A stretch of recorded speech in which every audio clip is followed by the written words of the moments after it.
the record, I'm done trying to make y'all comfortable. For the record, you ain't trying to grow, then it's done for you.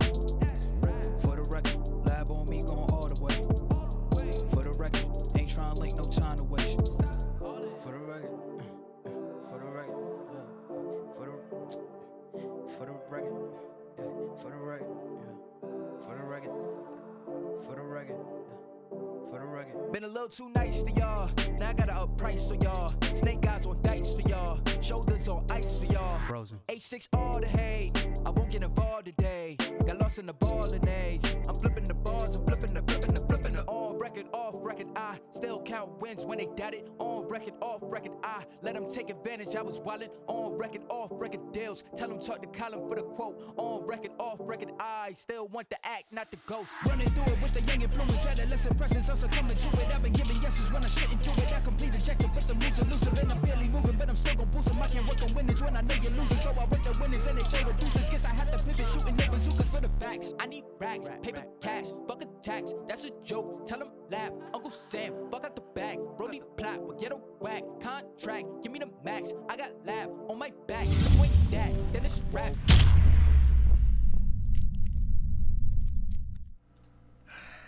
And welcome to the best Friday ever. Yeah? Alright, well, it'll be good. It'll be fun. We're gonna have fun tonight. Yeah! Giddy up. So, tonight on the Lair, we're gonna be doing some Q&A. That'll be fun. And then we're going to be building some traps together. So, yeah, that is on the schedule tonight. Let's see. I always say like an hour to 2 hours of Q&A, and then we always do like 2 hours of Q&A. So, we'll just call it what it is. It's probably going to be a couple hours of answering questions and stuff like that. You can see right there is the rules for asking your questions. Hashtag question, all caps. My moderators will be throwing that into a spreadsheet where I can easily get at those bad boys. So that's that. So basically the way this goes down, guys, as well, is that there's crap tons of you and one of me. So I will do my best to answer your questions. The more information, the more details you can provide in your questions to begin with, while making it still succinct, right, is going to help me answer your questions. So I'll do the best I can. As always, if you want to do super chats, that'll get your question at the front of the line. So if you just can't wait and you got to get my attention, throwing money at me usually does the trick. And then we'll do some trap building and stuff like that. So yeah, that's what's on the schedule tonight. We're doing a giveaway too. I got more of these wonderful tactical tokens. Where's my screen? This one? Yeah, that's the one. I'm going to be giving away some of these bad boys right here, so stick around for that. It'll be open to anybody in the stream, so we will be doing that in a hot second and getting that going. And then at the end of the stream is when I draw the winners to this thing, or the winner to this thing. These are basically miniature alternatives, little tiny tokens with cool pictures on them that you can use in your games. They're super portable. Like if you're going to a convention or something and running a game and you don't want to drag your miniatures all along with you, then I use these things. They're really cool. So yeah, we're going to give away some of these to somebody. And yeah, so giveaway, we got that going on. Let's take a look at who's in the chat. We got to give our shout outs and stuff like that. Lots of people. I won't be able to say everybody's name. If I don't say your name, don't get mad at me. I'm just doing the best I can around here. Birdie Bird, Dylan Walker, Dan the Man, Sniper, what up? CY, hello. D-Dubs is in the house. Mike Dimart, hey Mike, what's up? Yeah, Mike, I have been a Dungeon Master since, I don't know. I just make this stuff. I just work here, dude. Sven Silverman, what up, dude? Yeah, stay as long as you can. It's cool, man. Overclock 2020, what up, dude? Jackson D. We got Gilmar Farbottom, Subcycles in the house, and they're they're some of our hammers, our swords, lopping heads off that don't behave. Apparently we already had one guy that got kicked out, so that was fun. Rick Cooper, Smith the Theory, the Snick Snack, oh that's cool. Where's ooh man, I'm gonna call you by the last name. Hankinson, hello, how you doing? Z-Frog. Bart, I'm going to call you just Bart. I'm going to go with Bart for that name. Julian, hello. Dead Willow, what up? Ticken, J Huffin, Princess Canuta, hello, Princess Canuta. Princess Canuta is one of my patrons. Thank you, Princess Canuta, for your patronage and your support. Much appreciated. And who haven't I said? Let's see, Markoff is in the house, hello. Oh my gosh. Robin Peters, this is the listing of people in chat. Valerie, hello. All right, Josh Boschman, Douglas, Deep Fried Butter Boy. What up, Deep Fried Butter Boy? Good to see you again. See, when you have names like that, I do not forget you. I'll remember every time Deep Fried Butter Boy is in the chat. The Red Cat. Okay. Exoskelebot, first live stream. Sweet, man. Hope you enjoy it. They're usually, I mean, I have fun. I think other people might have fun too, maybe a little bit. So, yeah.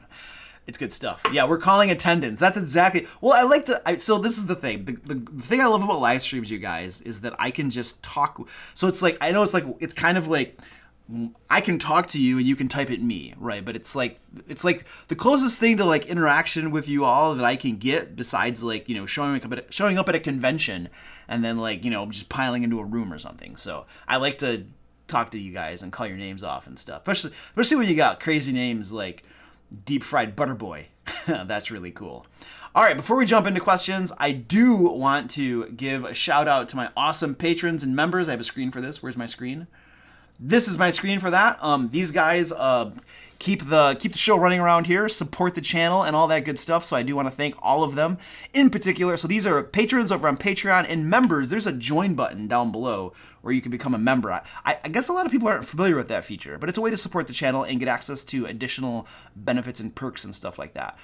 In particular, I want to thank Clammed Oyster, Mr. Lemon Pie, Bailbon, Kurt Y, Theta Tag, Son of Sofa Man, Mr. Pages, Yokai, and Joe M. You guys all are awesome. I appreciate everything you do for the channel. By the way, you guys, if you watched my video on Tuesday, it was this Tuesday, yeah, I'm doing it's a D&D one-shot giveaway for all my patrons and members. So basically, 4 of them are we're gonna play D&D together, basically, over on Roll20. We'll use Discord for voice chat and video and crap like that. So if any of y'all are patrons or members and you haven't signed up for that, there's a link. I think I put a link down in the description where you can sign up for that giveaway. If you're not a patron or member, then you can go do that and become one and then enter the giveaway. So that's available to all patron members. I think I'm closing it probably I think you have until like the middle of February or something like that. I'm giving everybody like a month, make sure everybody gets a chance to sign up and crap like that. So anyway, be playing some D&D with some of you guys. We did. So when I did when I reached 25K subscribers, I also did one of these giveaways, and I got together with 4 of you all, and we played D&D together, and that was lots of fun. So I'm looking forward to doing that. When I hit 50K as well, I'm going to do another one of these giveaways where, you know, we play D&D together. So yeah, I'll put my money where my mouth is, since I've been a dungeon master since like middle school. Is that what I'm going with nowadays? I don't know. Let's answer some questions. All right. Wow. Besides Gary the Intern, what's your favorite NPC? Either pre-made, adventure, or homebrew? Granny Titchwillow. Granny Titchwillow is a NPC that has appeared in a lot of my games, and she's appeared in a convention or two. She's a really cool NPC. She is, very, very, very fun. I don't want to say a whole lot about Granny Titchwillow because I'm probably going to use her in, like, games that I run, in conventions and stuff like that. I don't want to spoil it for people, and they're going to be like, oh, I've heard about Granny Titchwillow, you know, so, but she's really cool. Sorry, I'm being very coy. I'm not telling you a whole lot about her. Moderators, if anybody's available to flag the questions too, so that I get some guidance on, you know, which ones that I should like gravitate toward, that would be very, very helpful, because we know the way this goes. Luke is not able to keep up with all the questions because I talk a lot and I try to give good answers, so that good answers take time usually, which means I can't keep up with all the questions. Destinaro says, I know it's not D&D, but would you consider a good start for dungeon tiles to build a Call of Cthulhu game? I don't understand the question. I'm going to make up what I think this question might be. Would dungeon tiles be okay to use in Call of Cthulhu? I think so. I think that would be fine. I will tell you though, from my experience with Call of Cthulhu, that you usually don't need a whole lot of miniatures or tiles or anything. A lot of the game first of all, miniatures, tiles, and stuff like that are most useful for combat. Outside of combat, they can be used, but they become less effective and they can just bog things down a little bit, right? You're drawing out everything that's in the dungeon. That takes some time. So like you mostly just use like miniatures and map and all of those little props and things for battles. In Call of Cthulhu, you usually don't want to get in fights. You want them to be rare, because usually when like bullets start flying or people start stabbing, you die very, very fast. So typically in Call of Cthulhu, you don't want to fight things. It's usually not going to go well for you, although it is unavoidable to a certain extent.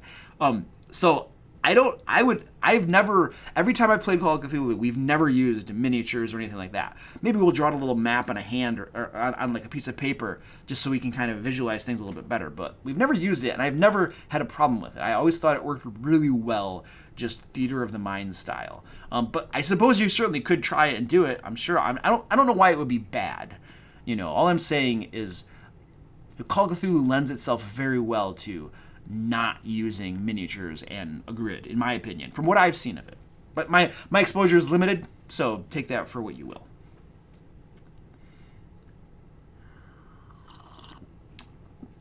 All right. Wow, sweet. Commander 1138. Hey Luke, can you play D&D without gods or devils? Yes, absolutely, 100%.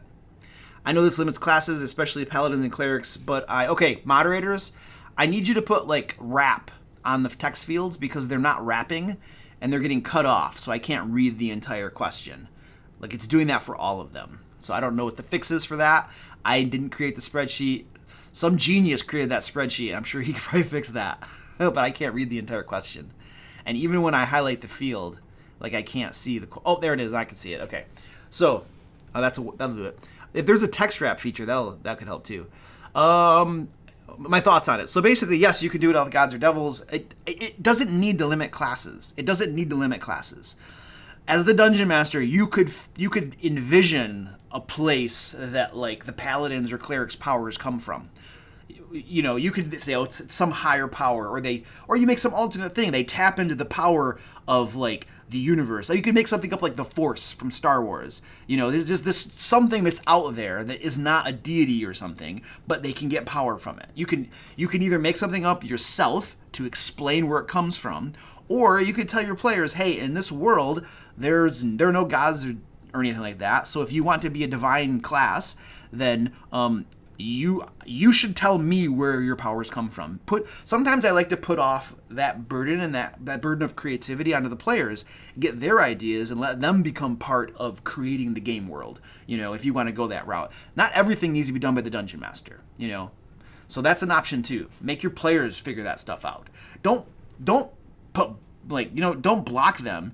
Don't put roadblocks in their path and make it hard for them, but just invite them into that creative process. That way you're not doing all the work and having to think through everything. That's an option too. Okay, Josh Bowman says, how do you introduce a player's new character after the old one dies?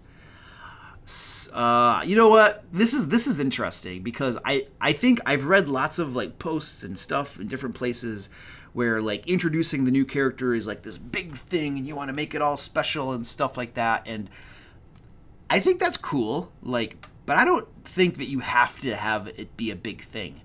I don't think it needs to be a big thing. In fact, when I have a player die, and he has a new character, I have a guapo over here is like trying to get up on my desk.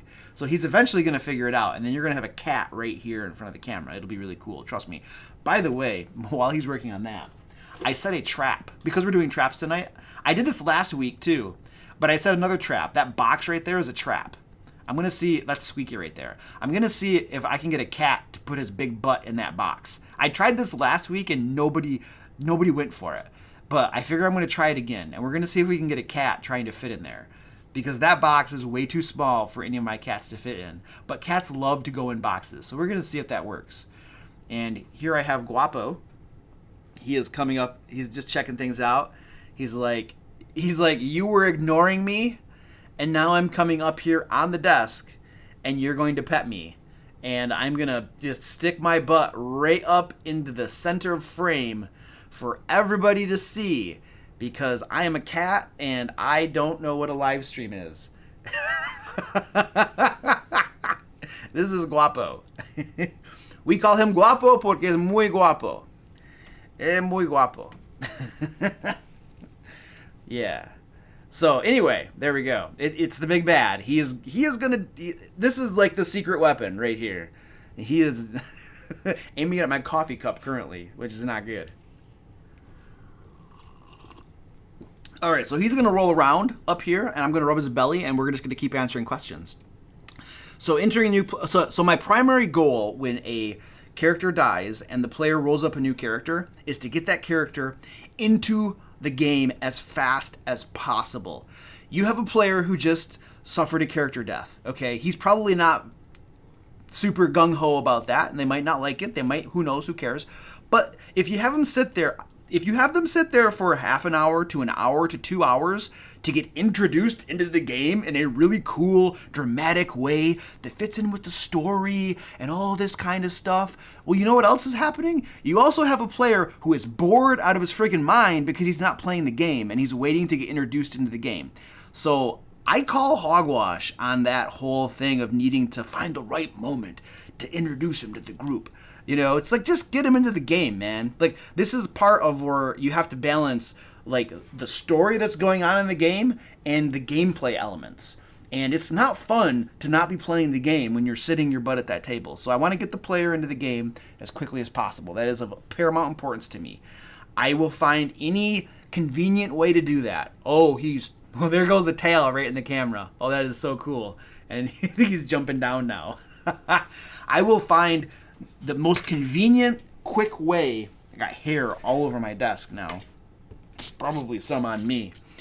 I will find the most convenient, quick way to get that player into action. So if he's tied up in another room because he got captured by the enemies, la-di-da. That's what we do. You know, and you can say, well, that's not very creative and unique and interesting, Luke. And I'm like, you know what? I don't care. I want my player to play the game, and I want him to be having fun. I don't want him to be sitting there bored out of his mind. So that's just kind of my take on it, and I'll try to get people into the game as quickly as possible. If you can figure out a really cool way to do that really quickly, then that's awesome. You know, I put more priority on my players playing the game and having fun than, like, a cool introduction. You know what I mean? I had another thought on that too. I once read, like, this was recently. Somebody was telling me that literally they came to a game session, I think for the first time. I think it was a new player that was joining an existing group of players, and that new player to the group. Now, hello, I have never played with the group before. I would like to join your group and have fun. Comes to the group and sat there for like 3+ hours, 3 hours before the dungeon master worked him into that group.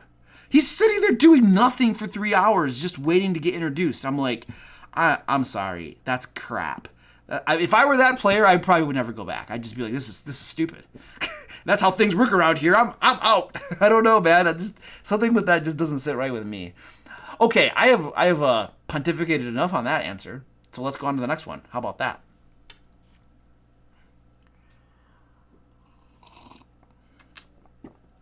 Yeah, that's a good point. Riku says life isn't always interesting.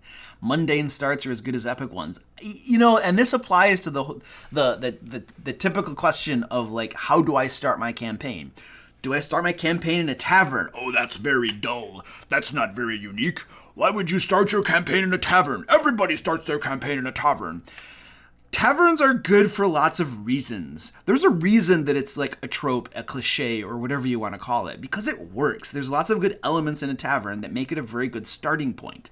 Okay, they all can come together. They can meet. They can talk around a table. You can have a dude come up and start a fight with them. So at first level or whatever, they get into a little bar fight. It's their first combat together as a group, you know, without super risk of dying or anything like that, because maybe somebody can break it up or something. You know, there's lots of different people in the tavern. Somebody might come up with a quest or a plot hook. They can learn something and go on an adventure. There are lots of reasons that a tavern works. You know, so if you want to use it, then it's not a big deal. You know, there's no reason not to do that. Now, if you can come up with something really cool, then yeah, more power to you. You know, but I don't want to knock like stuff like that because it works. You know, and yeah, there's nothing wrong with it. All right, hey Reaper, hello, welcome Reaper. Reaper is sporting the green text. And the little egg, she is a member. Thank you, Reaper, for your support. Appreciate that. Drinking is super fun. I love taverns. Okay, Batata. That's awesome. He's like, oh, we're in a tavern? He's like reaching down. He's getting his bag out. This is a cool bag.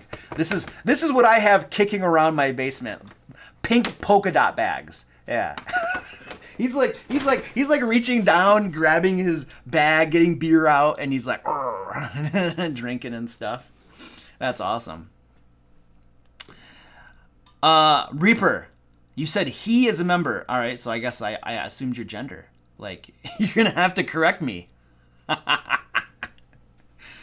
Yeah.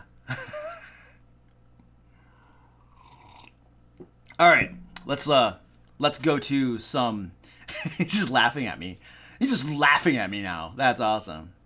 Next question. See, go to the next question. This is the easiest way to change the subject is just be like, next question. And then you go to the next question. All right. Row H says, how would you go about laying plot hooks at the start of a new sandbox campaign so as not to over or underwhelm your players? I have another question for you too. I counter your question with my own question, or I suppose another consideration.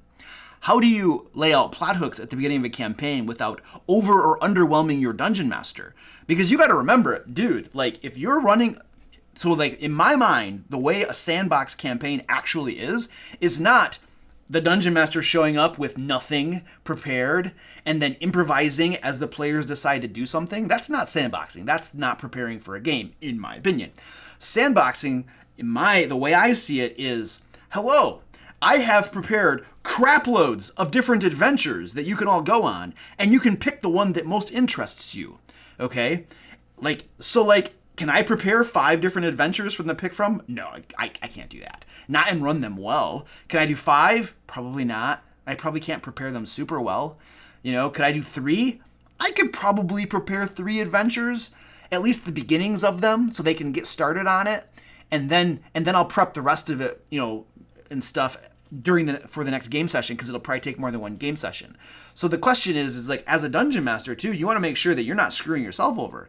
Only give them enough hooks so that their options are limited to something that you can actually run and what you can actually support and do.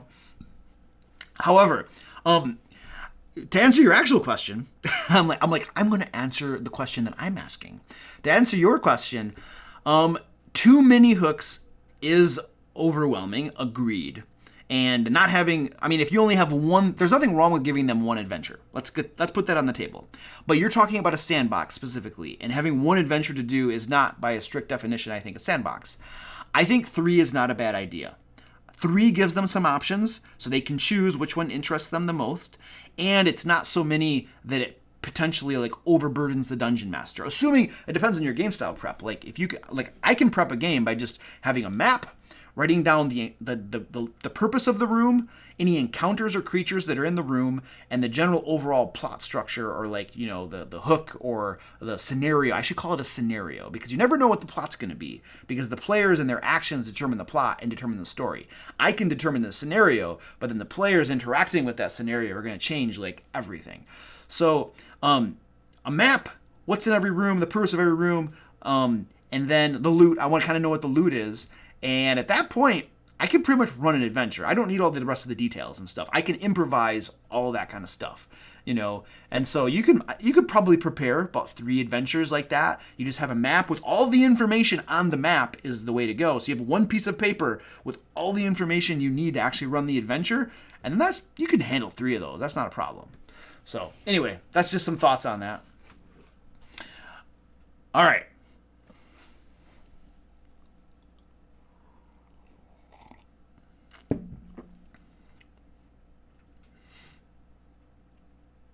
I'm looking at chat. I'm quiet. It was Luke got really quiet. What's going on? It's he doesn't stop talking and now he's quiet for a second. That's really weird. All right, there we go. Next question. Exoskelobot. Thunderbites. Hello, how you doing? Andrew Z. Huffles. Hello, Huffles. Team Comms. Now I got into name reading again. I just like saying what's up. I like saying hi. And it gives me a break from answering questions because I get into some of my questions, and it takes energy. it's like I gotta step off my like platform for a second, take a deep breath, Okay, Exoskelebot. One of my players overanalyzes everything. I'm fine with it sometimes, but it gets super tiring and drags the game. How can I tell them to stop nicely? Dude, you're overanalyzing things too much. Like my brain is not that complicated. Trust me, I'm not very complicated. So stop overanalyzing stuff. I would call it as I call it, Like I would probably jokingly be like, hey guys, this isn't that complicated. Like what do you guys want to do? Like you've been talking about this for 20 minutes. I feel like you guys have analyzed this problem quite a bit. I feel like you guys have talked about your potential options quite a bit. And how about we just do something? I don't think it depends. Like I'm pretty patient, and I will listen to if I feel like my players are having a really good discussion about something and they haven't started going in circles, and I can see that the players are mostly interested in the discussion. If I got 5 players and like 3 of them are zoned out on their phones, okay, while 2 of them are talking about something, okay, that's too much. Because now I got 3 players who are no longer engaged in the discussion because it's probably gone on too long, and 2 players who want to keep talking about it. It's time to press the action. It's time to get things moving along. And so if I see that happening and the discussion's winding down or there's disinterest or something, then I don't see any problem with the Dungeon Master just stepping in and saying, hey guys, you've talked about this quite a bit. You've talked about your options and stuff. What are you actually going to do? I have no problem putting some pressure on them. And you can always just have. I think Matt Colville did a video about Orcs Attack. Like if they're just talking and they're just not getting anything productive done, they're like digging themselves into a rabbit hole. Just have an encounter come up. Put some action into the game. Have something attack them. Here, now let's have a combat. All right, you guys all just wanted to sit around talking for 20 minutes, and that's no longer fun. So here's a combat. Woo! And then after the combat, that might help them to like get out of the shock of the rabbit hole or something and like make a decision. Okay, so you could always do something like that as well. But I am always an advocate of just talking to your players and just calling things as they are. So I would have no problem going to a player and saying, hey, you know what, dude? You analyze every situation very thoroughly, and I appreciate the thought you put into it. Believe me, as a guy who prepares this game and puts a lot of effort into making this game, I appreciate the thought you put into it. However, and there was a but, however, there are some times where it goes on a little bit too long, and we want to keep the action going too, Trust me, I'm not looking to screw you guys over, like you can trust me not to screw you over. So some analysis is appreciated because it tells me that you respect the game and that you're putting effort into it. That's cool. But there's a line where we got to actually get something done too, so I would just talk to him. I don't have a problem doing that sort of stuff. Okay, that's probably pretty good. Overclock 2020. This is a very important question. Overclock 2020. He says, do you think weeks start on Mondays or on Sundays? So I will tell you that on my calendar, my weeks all start on Mondays because that's my work week. Well, it's my work week at my day job. I work every single day of the week, but my day job work week starts on Monday, and that's kind of how I categorize them. So yeah, for me, they start on Monday. Legally, it's probably Sunday. Legally, there's a law for it, I'm sure. All right, let's keep going to the next question. Dylan Walker. How do I get my players to focus on the darn game? Bam! Don't do that. He's like, then his next question, the next live stream, Luke, I'm in jail for assaulting my players. How do I get out of jail? I'm like, I got nothing for you, dude. You shouldn't have struck them. I don't know, dude. I mean, it's so complicated, because like I would almost want to, if I were sitting in your game, I could probably give you a really good answer, The stand to that I'm going to go to is if I have players that aren't focusing on the game, I'm going to ask myself first, like, am I responsible for this? Like, what is there something that I could be doing better to get them more interested in the game? Like, I'm going to point the finger at me first, and I'm going to ask, like, can I make this situation better? And so probably what I'm going to do then is I'm going to look at my players. If I can see they're all distracted, they're all on their phones and who knows what, I probably will just stop and be like, hey guys, literally, this is what I would say. Hey guys, I can see that and I have no problem being a little confrontational and calling things out, you know. Hey guys, I can see that some of you are really distracted and not focusing and stuff. Is there something that I could do better? Like, what's going on? Like, is this game boring? Are we not having fun? Should we do something else? Like, is this campaign boring? Are you not having fun with your characters? Like, what's going on? Like seriously, I want to really know. Like, if I'm screwing up and my game is boring, then I need to know, because I want you guys to have fun, and you're all not focusing, and that tells me that this game is not fun for you if you're not focusing on the game. And so I would probably kick it off that way. Okay, that's not accusatory on them, right? That's telling them that, hey, am I failing? Like, what should I be doing better? So it opens it up for that dialogue. They're probably going to give you some feedback that's going to help you run a better game, first of all. But it also draws their attention to the fact that you notice they're not focusing. And then if there isn't a good reason for it, then it invites them in a good way to then focus back on the game. You know, so I would probably try something like that and have a conversation and see where that goes. I think that's how I would do it, I feel. Yeah, that's how I would do it. What would Luke do? I need like a bracelet. You know, I was stuffed full. I had a huge, like, big salad. I call it a salad. There was some salad in there, but there was lots of other things in it that probably aren't considered salad. And I was like so full for like most of my day today. And now I'm starting to get hungry again. And I'm like, this is so stupid. Like, I'm like, oh, I ate too much. And then now I'm starting to get hungry at the time when I can't eat anything. So it doesn't work very well. What up, How to D&D? How's it going, buddy? Cthulhu's in the house. Hello, Cat Cam. There's something on the Cat Cam. It's like Martin's like, hello. Martin's like, hello. I mean, are we gonna do a Cat Cam tonight? Do you have? I've been waiting for this. Come on. So there's some cats there. Who's that? Which one is that? Oh, that's Guapo. So that's Guapo that you can see right there at the top of the screen. That way somewhere. And then Squeaky just walked off. And that box there is a trap. I'm trying to lay a trap for my cats. Hey, this is a good time. Let's do the giveaway. So, where's the giveaway? So let's get this rocking. So there's a link down. If you want to win these things, you can enter the giveaway. There's a link down in the description. Yes, there's a link down in the description, and I'll throw a link to it in the chat as well. Stand by. So you guys can enter to win this bad boy. I'm going to give you the password, the code word. I don't know what I call this thing. But the code word, we're going to make the code word up. What's the code word tonight? The code word tonight is Dragon Cup. Dragon Cup is the password tonight. So the reason there's a password or whatever is that this giveaway is only open to people who are at the stream tonight. And then at the end of the stream, I'm going to draw the winners of these awesome tokens. So, what was it? Dragon Cup. I got to write this down. Like, I don't like... Dragon Cup. There we go. I just make it up. I'm like, I don't know what the code word is. We're just going to figure it out during the stream. I don't care. It can be one word. It can be two words. I will manually be looking at what you write in that field. It's not a computer looking at it. And so, like, if you misspell it, if there's a different way to spell dragon, if you put like an E on the end, dragone, it's probably still going to be valid, you know. It's got human eyes, mostly human eyes looking at it.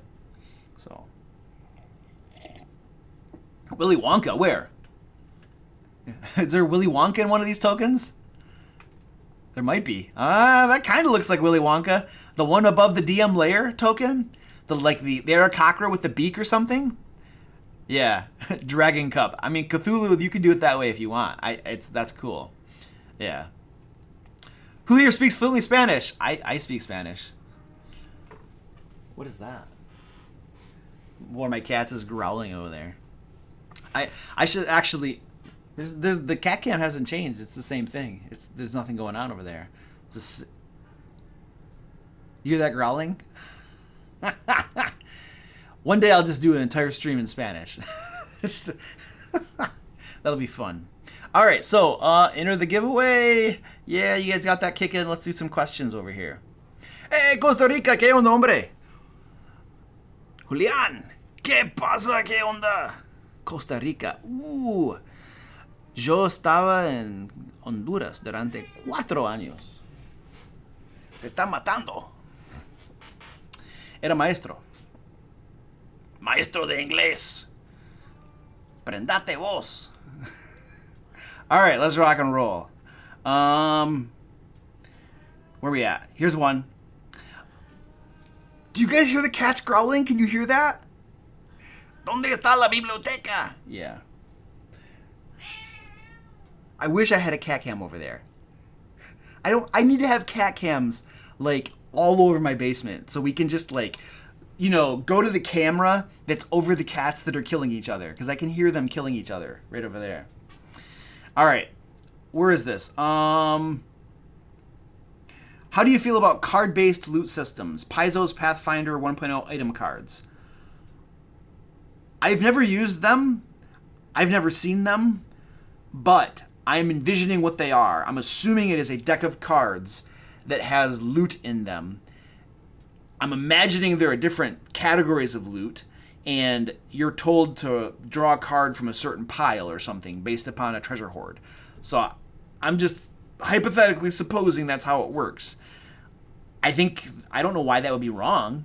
Like, if you think about how you roll loot from the Dungeon Master Guide, you're just rolling on a table, so there's a probability of certain things appearing, which is the same as drawing a card randomly. So I don't know why that would be an issue. Sure, why not? And, the other thing, too, I think, is if, and this is a big if, but if the cards had a description of what the magic item actually does, like the entire description, and the player could just keep the card and have the description, that would be really cool. Because then, he doesn't have to refer. Look, the player's going to have the Dungeon Master Guide and look up the loot. He should. Well, he might, but whatever. Who cares? What I have to do is I print off the descriptions of magic items and give them to my players so they actually have them. So, having a card that gives it would, go around that problem.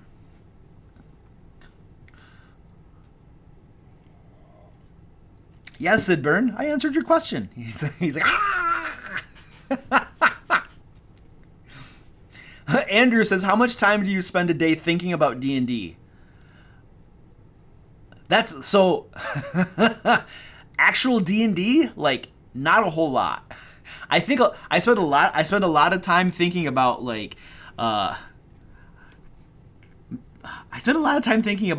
YouTube channel and things I'm doing for that, and all the different work associated with that and stuff. So that is D&D related, but it's not strictly D&D. I'm planning my campaign, or I'm thinking about something I'm going to do or something. That the time that time is restrict. I actually block off on my calendar moments of time for me to work on my actual D&D for all the games that I run and stuff like that. I used to think about it all the time, but then I had other activities that were encroaching upon the time available to just think about the games I'm running. So, yeah. Woo, Marcus, hello, thank you. He says, Luke rules. Thanks, dude, you're awesome. How many D&D games have you played? You didn't even follow the rules. You're supposed to put a hashtag question. I don't know. Lots. I've been playing since high school. All right. Smog the Great says, are there any mechanics from previous editions that you wish were in 5th edition? I homebrew things a lot for boss fights. Well, at least minions. I think minions would be a great addition to 5th edition, just for boss fights, if nothing else. That's a thing. That could be in 5th edition. But that said, implementing minions into a boss fight is so easy. It's just boop, there's a monster, it has 1 hit point. Or you can say that it takes 2 hits to kill it, or 3 hits to kill it. You don't count hit points, you just count the number of hits that it takes to kill it. So that's so easy to do. And for a boss fight with a minion, it's I don't even worry about the challenge rating and how to account for it. I'm just my players need to deal with it. So I think minions. I don't know about the other things. You know what? I'm gonna tell you from 3.5. One of the things that I miss. I don't think that this should necessarily be in 5th edition. I don't think it should be in 5th edition necessarily. But I'm just saying one of the things that I miss is the skill point system. It was just, for me personally as a player, it was really cool that when I leveled up, I got like a pool of skill points that I could distribute across skills, and those skills got more and more powerful as the game progressed. I liked that mechanic. I thought that mechanic was cool as a player when I leveled up to be able to do that. That said, I think that's one of the problems of 3.5 or Pathfinder, is that because you're doing that, your skills get up to like plus 30 or plus 40, and then if there's somebody, like if let's pretend that I have a grapple skill of plus 40, and somebody is not trained in grappling, that person has no chance at all of beating me just because of how the mechanics work. But I can tell you that that is not very representative of real life. Okay, I've done a little bit of like Brazilian Jiu-Jitsu, okay, just a little bit, and I would be wearing a white belt, okay, I'm not ranked or anything, okay, but I've rolled against like other people that are ranked and stuff, you know, and they always submit me, believe me, you know, but I can hold on for a little bit, and I can frustrate them for a little bit until they finally pull their move and they get me, you know what I mean? So it's not like it's immediately, boom, you're done. It's like, we're going for a few minutes, you know, and I'm keeping my elbows in. I'm like, I'm not letting you do your stuff. And there's the collar choke. I'm fighting that off. And you know what I mean? And all this kind of stuff. But eventually they're going to get me, you know. So I feel like it's not super realistic to have that disparity. You know what I mean? It's like, if I were to get into a grappling match with somebody who like has like 100 pounds on me, that's going to be rough no matter what my knowledge is. You know what I mean? So like there's something inherently, you know, off about that 3.5 skill mechanic system that's not super realistic and causes issues, I think, in the game. So does the red mean that I should not answer it? What does that mean? What does the red mean? Oh, it means bad. Okay, never mind. All right. My moderators are like helping me to which questions I should answer. Because I get so many questions that I need help. I need handlers. Marcus Leonard, thank you, sir, for becoming an adult dragon. You rock, dude. I do want to say, Marcus, please either email me at the email address that you can see. It's like luke@thedmlayer.com. Email me, or send me a direct message over on my Discord server. There's a link down below to my Discord server so that I can get you hooked up with all of your benefits and stuff. It's important to do that, because like the problem is like Patreon actually gives me a way to communicate with my patrons. YouTube right now gives me no way to really communicate one-on-one to my members so that I can, like, you know, make sure you get what you're paying for. You know, so it's like all I can do is ask you to contact me. Which sucks, because I'm like, I want to make sure you get hooked up. So, all right, yeah, Reaper, woo! what happened? And my axe. I'm not sure. I missed help action. Hello, what's going on, Mike? How you doing?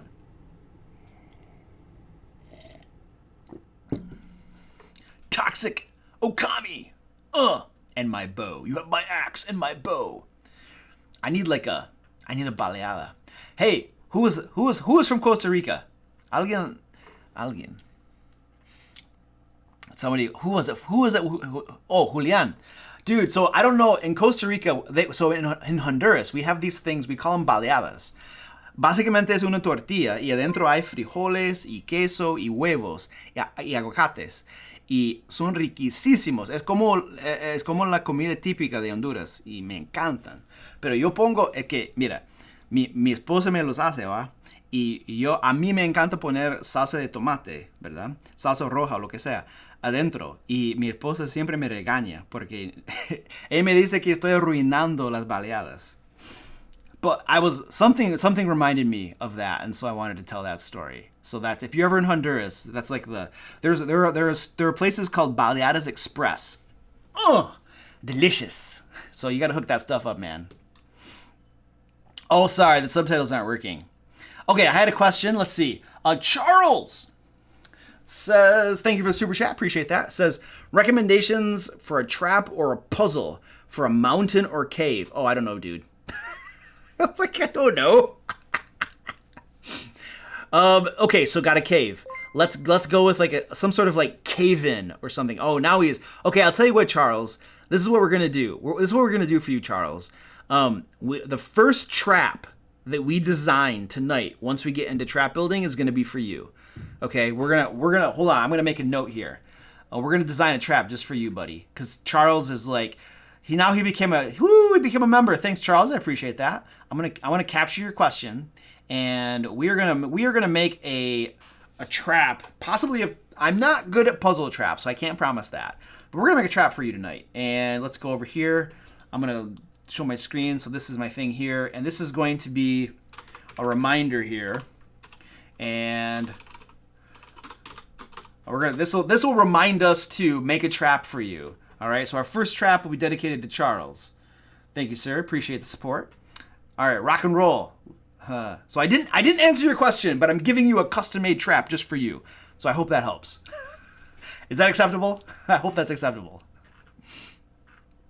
All right, cool. Let's go on to the next question. So we're probably gonna do we'll get into trap building around 8 o'clock. So like a little bit like an hour from now. And then, by the way, anything we create tonight, you guys, you're gonna be able to download it and get it after the fact too, and use it in your games as you see fit. So I always make sure you guys all know that.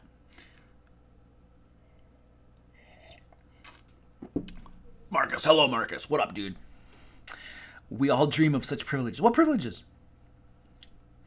CJ Folks says, how does one become a member? There's a join button. Like, it's either here or here. You just click that button.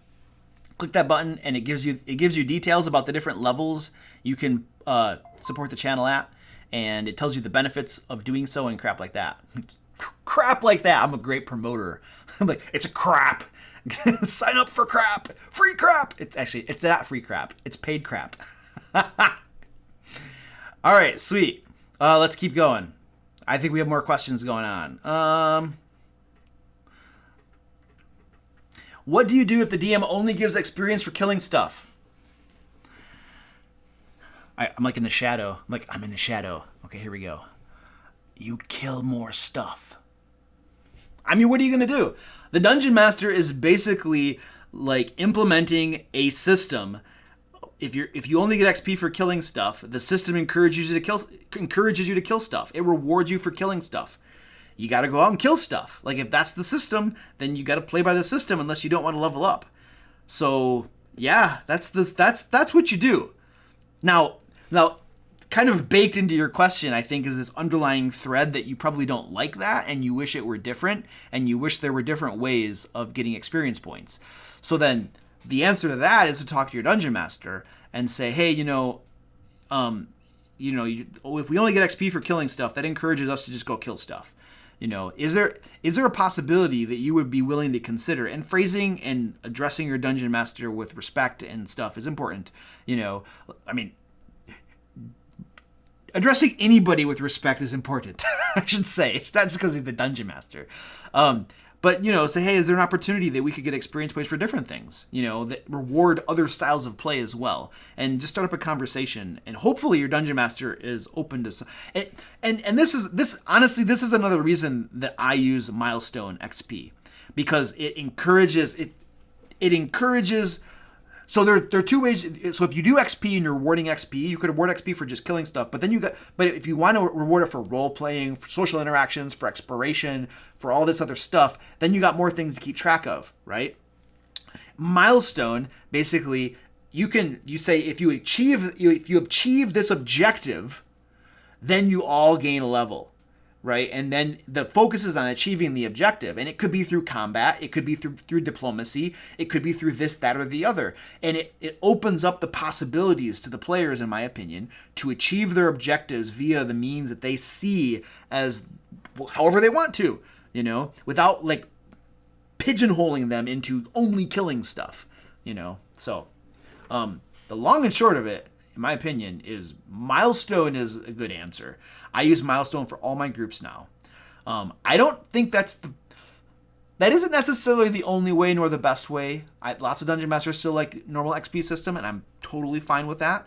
I'm not saying that don't do it, don't give out XP. I'm saying that I use Milestone, I have reasons for doing so, and I respect the fact that Dungeon Masters have good reasons for not using Milestone. Because there are good reasons for not using Milestone too. Okay? So, it's like, you weigh the options, you pick one, then you go with it. So, Guapo's about ready to come back over here, guys. I'm just telling you. Nobody's in the cat cam. Cameron, this is not going to be a short live stream, dude. Cameron, we just started. We started like an hour ago. But my cat's staring at the corner and crying. Guapo! Binga! Binga! he's like, okay, I'll come over. I'll get. No, he went on the ground now. All right, let's hit another question. Philip Ketchup. Hello, Philip Ketchup. What up, dude? I've never played Dungeon World. I want to play Dungeon World. I want to try it out. I'm not sure. There are certain components of Dungeon World that I think sound really cool, but I would like to play it a little bit. I'm not convinced that I would. I don't know that I would ever stop playing D&D in favor of something else, because D&D is just so much fun. But I want to try Dungeon World out because I've heard so many good things about it. Answered. Do you have any recommendations for a trap? Oh, I already answered that one. Oh, I'm skipping around. I am skipping around. Wow. Joshua Sold, hello. What up, dude? Welcome. Yeah, we usually go for Reaper's like usually 4+ hours. He's like, yeah, he just keeps talking. He won't shut up. He just keeps going. It's like when I run out of coffee and I start getting tired, then I'm just like, okay, guys, we're done. Do you sometimes let players make magic items for them to discover? Asked by Fire.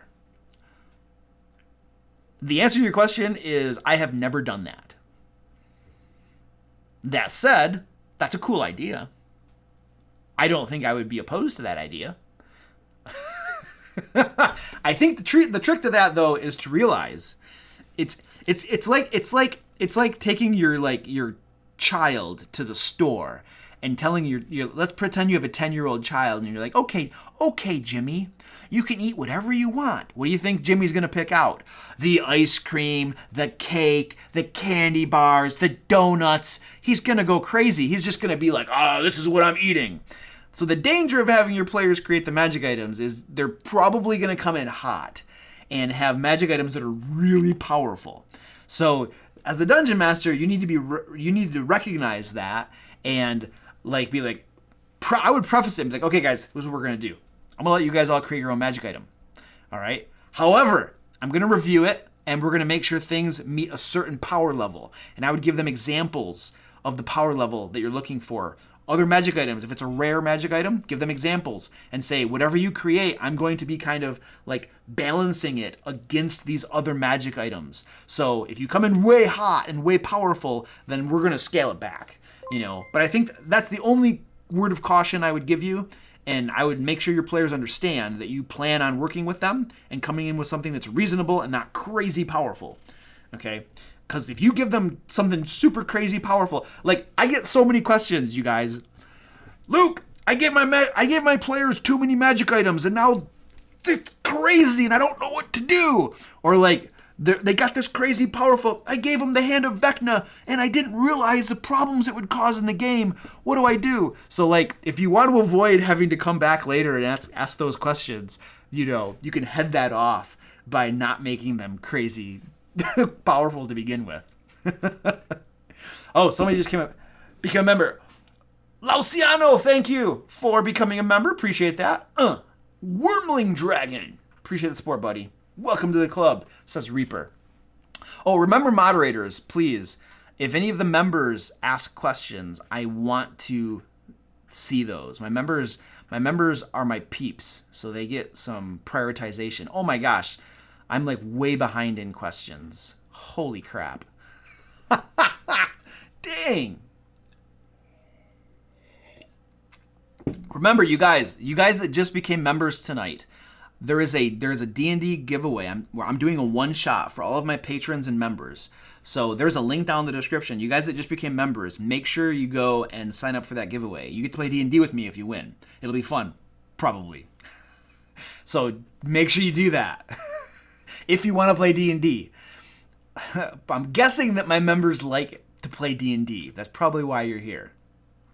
All right, Batata says, I've never played an actual game of D&D, and I find an online group, but I never talked to those people before. How do I deal with shyness? So, like, you're shy and stuff? Dude, you just got to do it, man. You got to do it. You got to step out of your comfort zone. You got to step out of your comfort zone. You got to show up, and you got to do your best. That's all you can do. That's all that anybody can ask of you, But the first step is just doing it and showing up.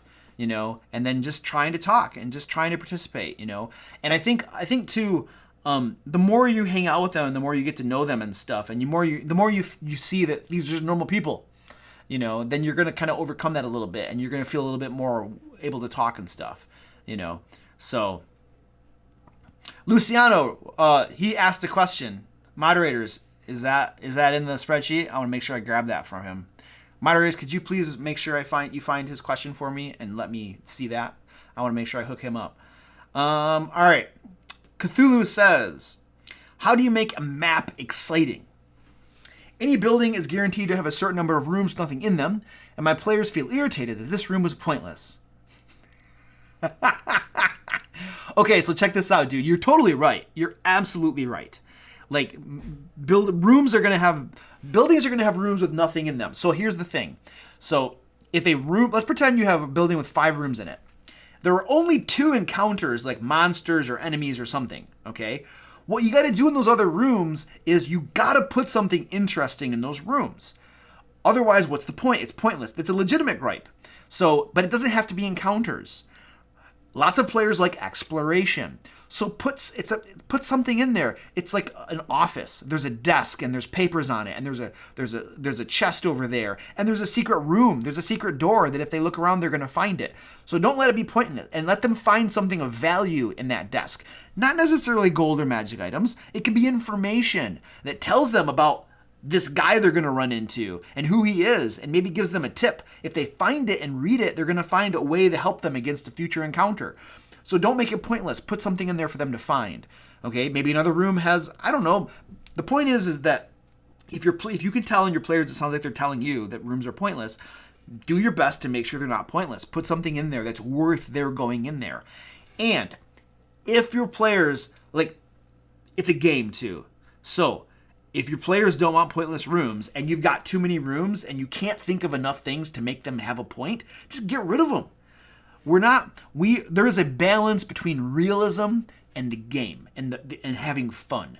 And if we shift too far into making things realistic, then people don't have fun, and it's like, So we want to make sure there's a happy balance between this makes sense, but this is also fun, and that's what you're striking. Or that's what my aim is, and what I would encourage you to have also as an aim. All right. I am getting hungry.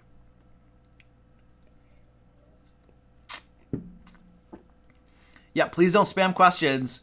My moderators will be like, shoot!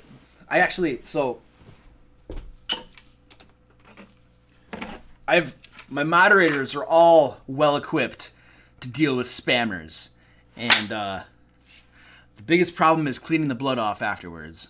So please respect the no spam rule. I have like multitude of weapons lying around. Yes, Marcus, if you win the giveaway, dude, I will email the winner of the giveaway. So yeah, I will totally get you hooked up, man. No, I don't know that we would ban someone who spams. I think we would just give them a timeout. We'd just be like, go sit in the corner, son. All right, I already had to ban someone tonight. Someone came in here posting some very inappropriate crap, and I'm like, you're out, dude. Goodbye. Oh, here we go. I got your question, Lauciano, and I hope I'm saying your name right. I'm just kind of rolling with that. My group's fights take almost whole sessions, even when they are not boss fights. That makes it really difficult to run dungeon crawls. I've tried suggestions. Do you have any insight? It depends on why they're taking so long. That's the question.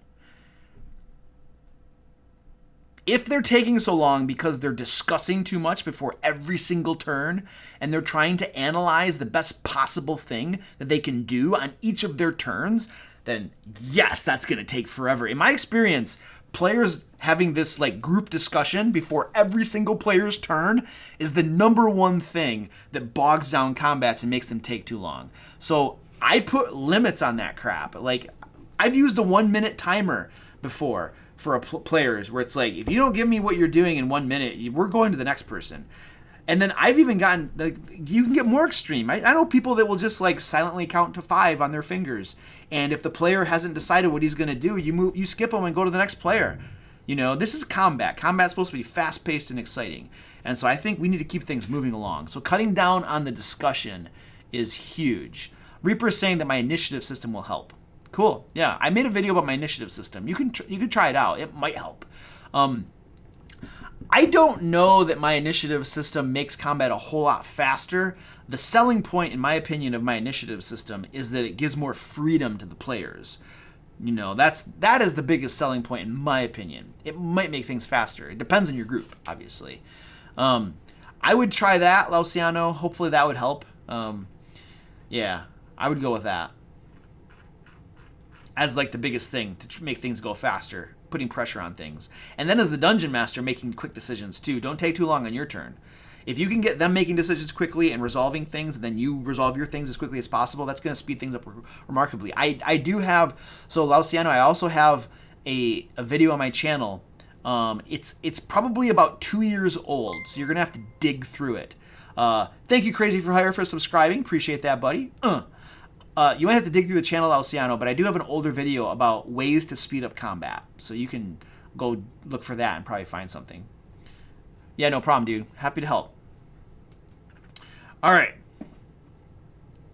Oh, no, I want to watch that. No, it is not. We just got another ban. Oh, wait. Oh, oops, sorry. Ah, crap. You already hit him. Stand by. There we go. No, I hit him again. He's gone. Kicked out. Butter. We're getting to the point where we're kicking people out because of inappropriate comments and stuff. That's like a badge of honor. It's like, you know, it's like, oh, now we have to kick people out because people are posting inappropriate crap. I don't know why I get a kick out of that. That's logical, but yeah, we rolled a natural 1. All right, next question. I'm looking for blue. Birdie says, what is your favorite trap or story involving traps? Okay, I'll do it real quick. My favorite trap, my buddy John told me this. It is, you're trapped in a room and there's a timer. And the timer is ticking down. And there's a puzzle in the room. And every time the timer ticks down, a monster is released and the party has to fight the monster. And so the party is constantly trying to solve this puzzle. The puzzle doesn't matter. The puzzle can be anything. They're trying to solve this puzzle. And if they get the wrong answer, also a monster is released. Or if the timer, I'm sorry, not the timer. It's not the timer ticking down. The timer is going down, but the thing is they don't want the timer to go down because they don't know what happens when the timer goes down. But then when they get the wrong answer to the puzzle, the timer resets and a monster is released. And they have to fight the monster. And then the timer keeps on going down. And then they're trying to solve the puzzle, and they get the wrong answer to the puzzle. And then a monster is released, and the timer begins again. And there is no right answer to the puzzle. You cannot get a right answer to the puzzle. If you try to solve the puzzle, it'll always be wrong, and a monster will always be released. The actual answer to this puzzle is to do nothing, and let the timer go down. And when the timer goes out, the door opens, and you can go forth. And so it's completely a psychological puzzle because the players are going to be like, don't let the timer go down. Solve the puzzle. Oh, wrong answer. Monster. Timer goes back. You know what I mean? And they're just going to keep on going through that loop for who knows how long. So that's good. Pollard Dharma, probably butchered your name. Sorry, buddy. is asking about Grimtooth's Trap of Books, 1 or 2. Dude, like, I don't know. Like, so there's actually a link down in the description to Grimtooth's Ultimate Trap Book, or whatever it's called. It's an affiliate link, so if you click that link, you are helping to support the channel. You don't even have to buy anything. You can just click the link and it helps the channel. But anyway, that's a whole other thing. It includes all of them. It has all of them. For like 30 bucks, you get all of the trap books. And they're all pretty good, worth a read. You know, lots of good ideas in there. So, all right. Sylvia Lucas says, thank you for the super chat. Appreciate that. Have you ever done a puzzle making video? No, I have not. And I'll tell you why I haven't. Because I'm not good at making puzzles. and I don't think that there is a trick to making. If there is a trick or a method to making puzzles, then I would love to learn it. Because, my experience is that puzzles are purely just a thinking exercise, and you're trying to be clever and you're trying to think things up, you know, and that just takes thinking and creativity and all that kind of stuff. And I don't know a way to do that besides just saying, hey guys, use your brains. So I'm not good at puzzles. I have no tricks for making puzzles. I have some tricks, some little things that I do, but that was a long answer, but the short answer is I have not, because I do not consider myself to be an expert on that by any means. And so I try to make videos about things I know what I'm talking about. I hope that helps a little bit. All right. Batata, do you think that role-playing for too much time hurts the game? If you mean role-playing, if by role-playing, the entire game is role-playing. Combat, exploration, social interactions, everything is role-playing.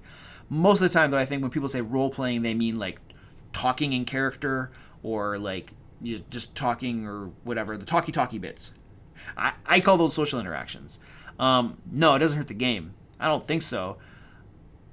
The caveat to that is if you have 5 players in your group and 3 of them love combat and they're just like, yeah, let's get into combat. I love combat. I could play D&D all day, or like the entire game session, and just have fight after fight after fight. And I would love that. I would also, as a player, would I enjoy an entire game session where it's all social interaction and all talking? No. I would probably feel like there needs to be at least one combat, because you know what? Dungeons and Dragons is a game about me role-playing somebody who's good at murdering people, who's good at combat, you know? And so like that's why I signed up for D&D. I want to fight stuff. Combat's an integral part of the game, in my opinion. So if we go through a whole game session with no combat, I kind of feel like I missed out a little bit on a large part of what the game has to offer. So I don't think. The thing is though, that you have lots of different player types and players like different things. And so if you have a bunch of players and 3 of them or 2 of them love combat and you never give them any combat, then those players are probably going to be a little dissatisfied with the game. Now, every so often, sure, you might have a game where it's mostly social interactions and there's not a lot of combat. It happens. And then you're going to have other game sessions where there's lots of combat going on. So there's always going to be those types of swings. But what I always aim for is having a variety of things in the game as much as possible. Social interactions, combat, and all that kind of stuff. A variety of different things to appeal to the various types of players that are in the game. So I don't, role-playing too much doesn't necessarily hurt the game. However, it could if you have players who have other interests and you're not like giving them some of the stuff that they want. In their opinion, from their point of view, the game suffers because there's too much of the social interaction or role-playing stuff. So I need more coffee. That's it. I think I got pretty much the last bit of it. The next time I look in there and it's empty, I'm going to go get some more. Exoskelebot says, how do you know when you've gone overboard in preparing? You're asking the dude who usually goes overboard in preparing. I write, like sometimes when I prepare, I like write out like 20 pages. It's a publishable adventure. So Exoskelebot, the rule of thumb that I like to consider when I'm preparing for a game is to prepare the things that you don't want to improvise, or prepare the things that you're not good at improvising. So for me, if you tell me that a room is a barracks, I can immediately give you a description of what's in that room. I can improvise it, not a problem. I can give you details and stuff like that. And if you're like, I go over to the chest and I look in it, I can improvise contents of a chest. Okay, it's not that big of a deal. But what I don't want to improvise is I don't want to improvise how many monsters are in that room or how many orcs and stuff. I don't want to have to improvise that. I really want to have that prepared ahead of time so I can have like a variety of encounters throughout my dungeon so that there are some easy, there are some medium, there are some hard, there might be a really deadly one. I want to have that variety there, and I don't want to wing that. I want to have that prepared. And it doesn't take too long to prepare that, 15 minutes. I want to have a map prepared. I don't want to improvise the map. I do not want to improvise the map because that'd probably make it a crappy map. I want to prepare that crap. But when you plan out the things that you don't want to improvise at the game and leave the rest for you to improvise. And that is going to cut out a lot of the stuff, a lot of the fluff that you probably don't need to prepare. So that is probably a guideline you could use for that. Biker. I'm just looking at chat. All right, moving on. Yeah, so Steve Painter says you can never over-prepare. Not necessarily. Yeah, no, I mean, I would personally rather over-prepare than under-prepare for a game any day of the week. Like, you don't rise to the challenge. You fall to the highest level of preparation. Okay? So, yeah, that's a saying for you. I heard that somewhere. Next question. Giddisso. Has there ever been a time where you started to regret making something in your adventure while playing at the table? Yeah, absolutely. The first thing that comes to mind is I gave my players a sword once that I think it gave them an extra 2d6 damage against fiends. It was a short sword, and the rogue ended up getting it. And the rogue was really good at critting. And so that 2d6 or 3d6, maybe it was 4d6 damage. When you roll a critical hit, it doubles that damage. And so the rogue was like, when he critted, that damage of that sword was like doubled. And then his sneak attack was doubled. Like the damage dice are doubled. So that 4d6 became 8d6 damage. This was like my earlier days of 5th edition, and I don't think I fully grasped the way critical hits worked. And then when I figured that out, I was like, holy crap. That sword is crazy. What was I thinking? So, yes, I have definitely regretted things. Absolutely, man. And that's the first thing that comes to mind. And then you have to talk to your players and be like, hey, guys, I screwed up. That sword is way too powerful. I don't know what I was smoking, but that was a bad decision. Let's talk and figure out what we can do. Frank the Tank, any advice for making exploration more interesting? So the part that's interesting about exploration is when they find stuff as a result of that exploration. Like if I'm exploring a corridor in a room and all of these rooms, I never find anything interesting, well, that's boring. There is nothing compelling, in my opinion, about just exploring a whole bunch and never finding anything. So to make it interesting, they got to find stuff. So they're exploring and, oh, they found a trap. Ah, we found a trap. You're not getting us with this trap. I found your trap, and now I'm going to disarm it. And, right? Or they look around for a secret door, and there's a secret door. Or they're looking through that chest, and there's a false bottom, and they find some junk in there. So the trick to making it interesting is to plant things. Not everywhere, but there needs to be every so often something planted where they're going to find it and then be like, and that's going to make it interesting, I think. Oh, that was my groan of hunger. I'm so hungry. El Nunez says, most interesting monster for low-level players. They're getting bored of goblins, rats, and kobolds. Yeah, that's going to happen, dude. Of course they're going to get bored of that stuff. Kuatoa are a good low-level monster. Some fish people. Sawagan are good low-level monsters. You don't run into those a whole lot. They don't get used a whole lot. And it's an opportunity to throw some water into the mix. Maybe some rooms that are like partially submerged and they got to like wade through them. And then there are like tentacles under the water and stuff. I mean, if they have to wade through murky water, they can't see that pressure plate, can they? For that trap. you know, and so that's like getting into a little bit of dungeon design. But yeah, I'd go with Kuatoa or Sawagan. Those don't get used a whole lot. Those are pretty cool. Yeah, let's go with that. I actually have over on my site, thedmlayer.com, I have an adventure called Fishy Business that is made for levels 1 through 4, and that adventure features Kuatoa. So yeah, just in case, it's free. You just whoop, free. I can use it. So you're welcome to go help yourself to that. Thedmlayer.com. Free adventures. Everything's free over there. Incomprehensible. What is that name? Incomprehensible is the name. That's cool. I couldn't read the name. It's so ironic. It's great. I gotta get coffee. I'll be back in like 2 seconds. I gotta get some coffee. Oh, wait. I'm gonna put the cat cam on because there's a cat there. And you can look at the cat. Oh, don't walk off camera. Squirty pie. Don't walk off camera.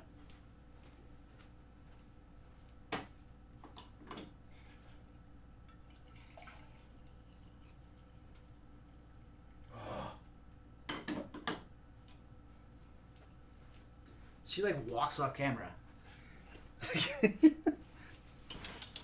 pie. Squirty pie. This is Squirty Pie. Squirty Pie is her name.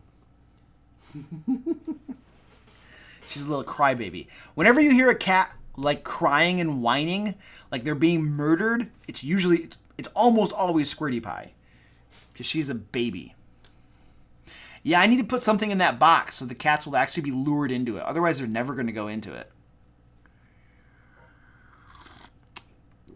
This coffee break sponsored by CatCam for when you need to watch your cats for amusement.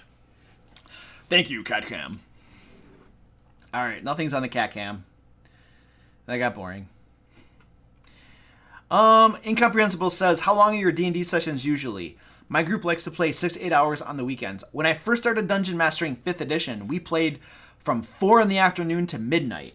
And that was 8 hours. Yeah, I can do math. 8 hours. And that was a long time.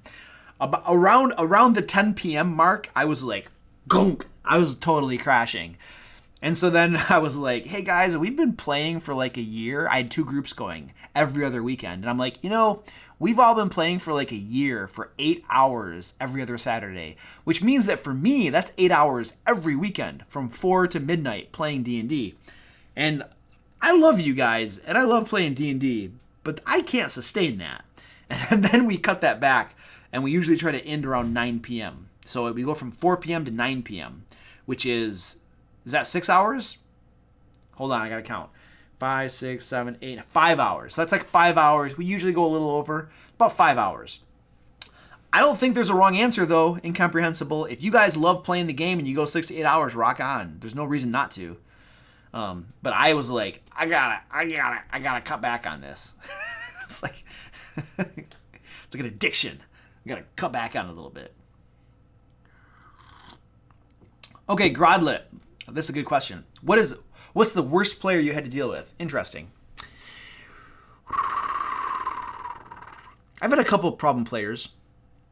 One of them was a rules lawyer that wanted to argue over like every single rule. And that was annoying to me. Like it's just like, I'll have a conversation with you if, we can talk about something. But once I make a ruling, we need to drop the issue. Because there are other people at this game table that don't give a flying crap about your argument and just want to play the game. And extending this conversation and arguing about a rule is causing everybody else at this game table to stop having fun. And now I'm getting upset because I have to argue with you about this stupid rule. So, we need to stop arguing about this stupid rule. So, I had a rules lawyer who wanted to argue about every single rule. And to be fair, I was new at 5th edition, and so I didn't understand everything. But there needs to be a point where you just let it go.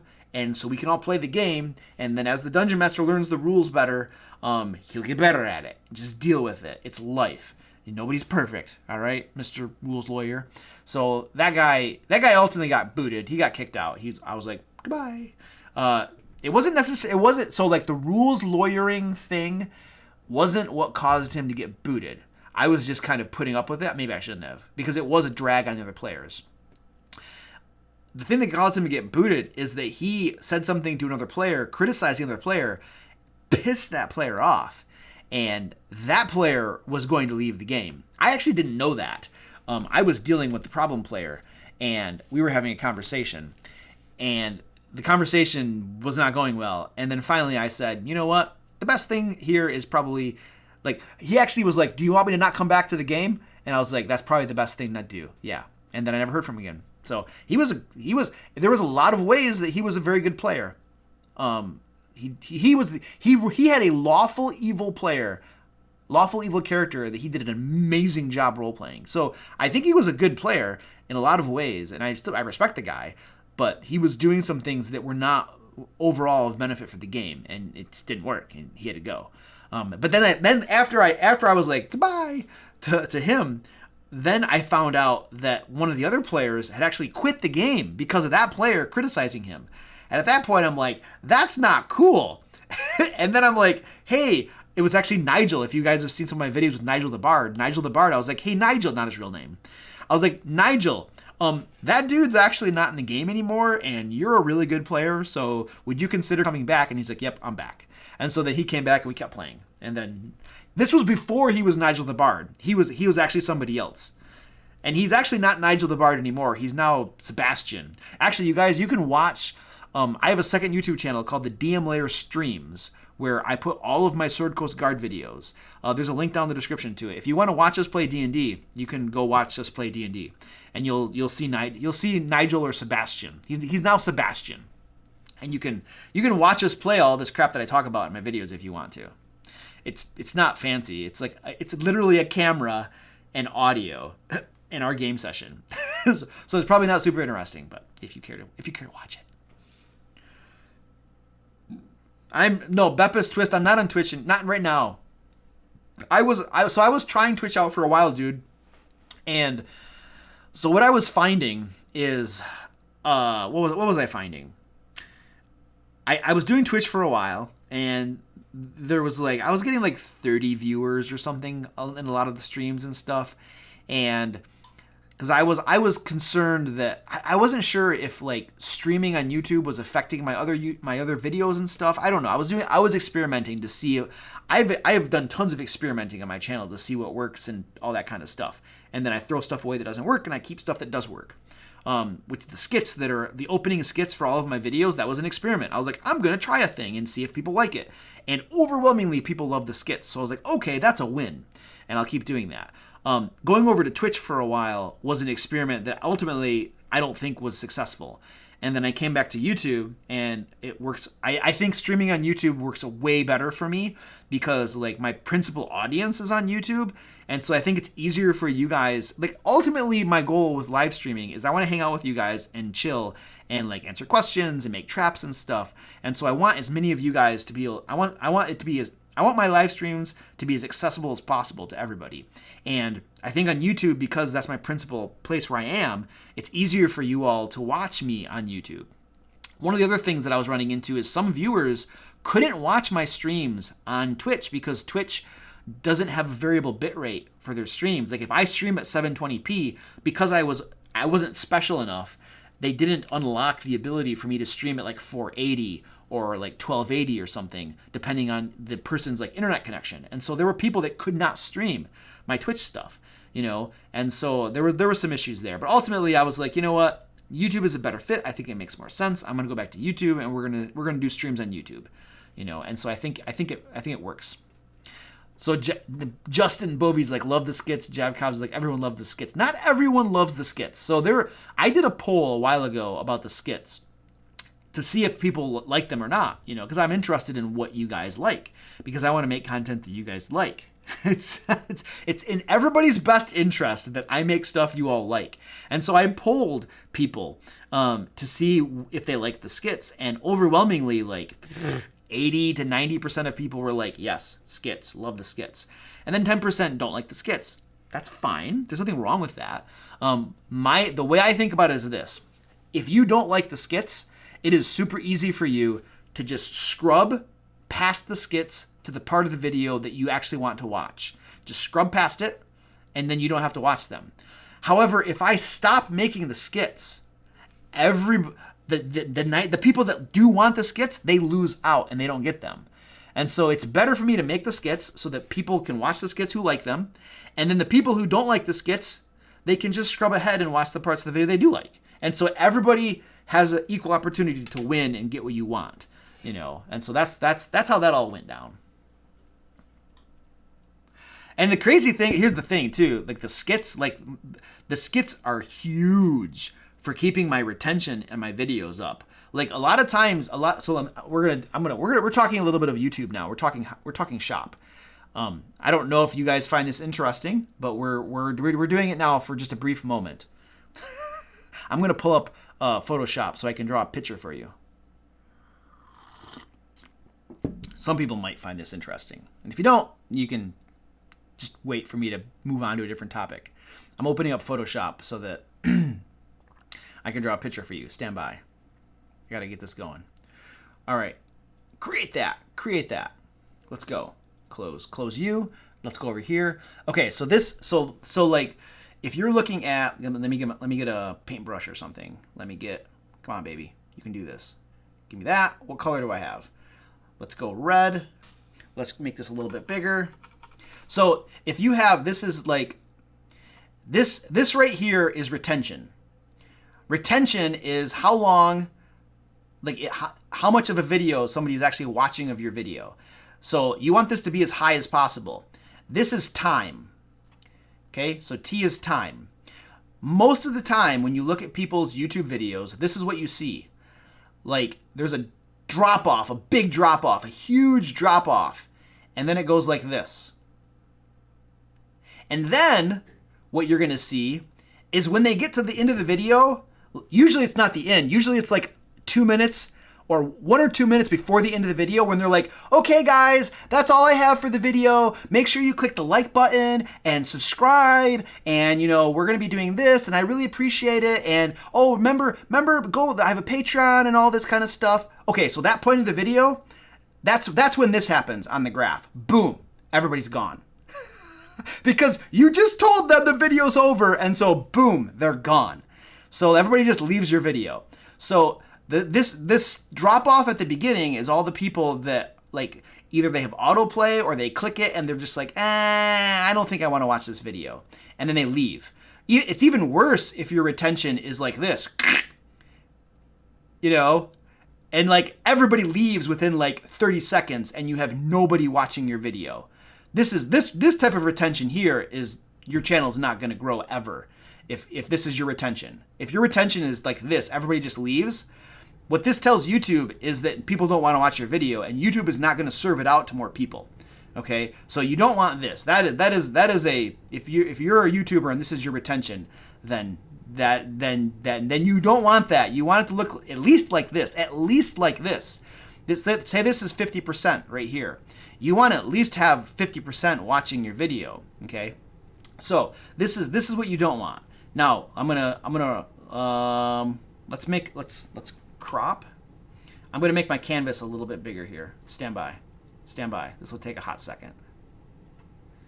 Cancel that. Let's just do that.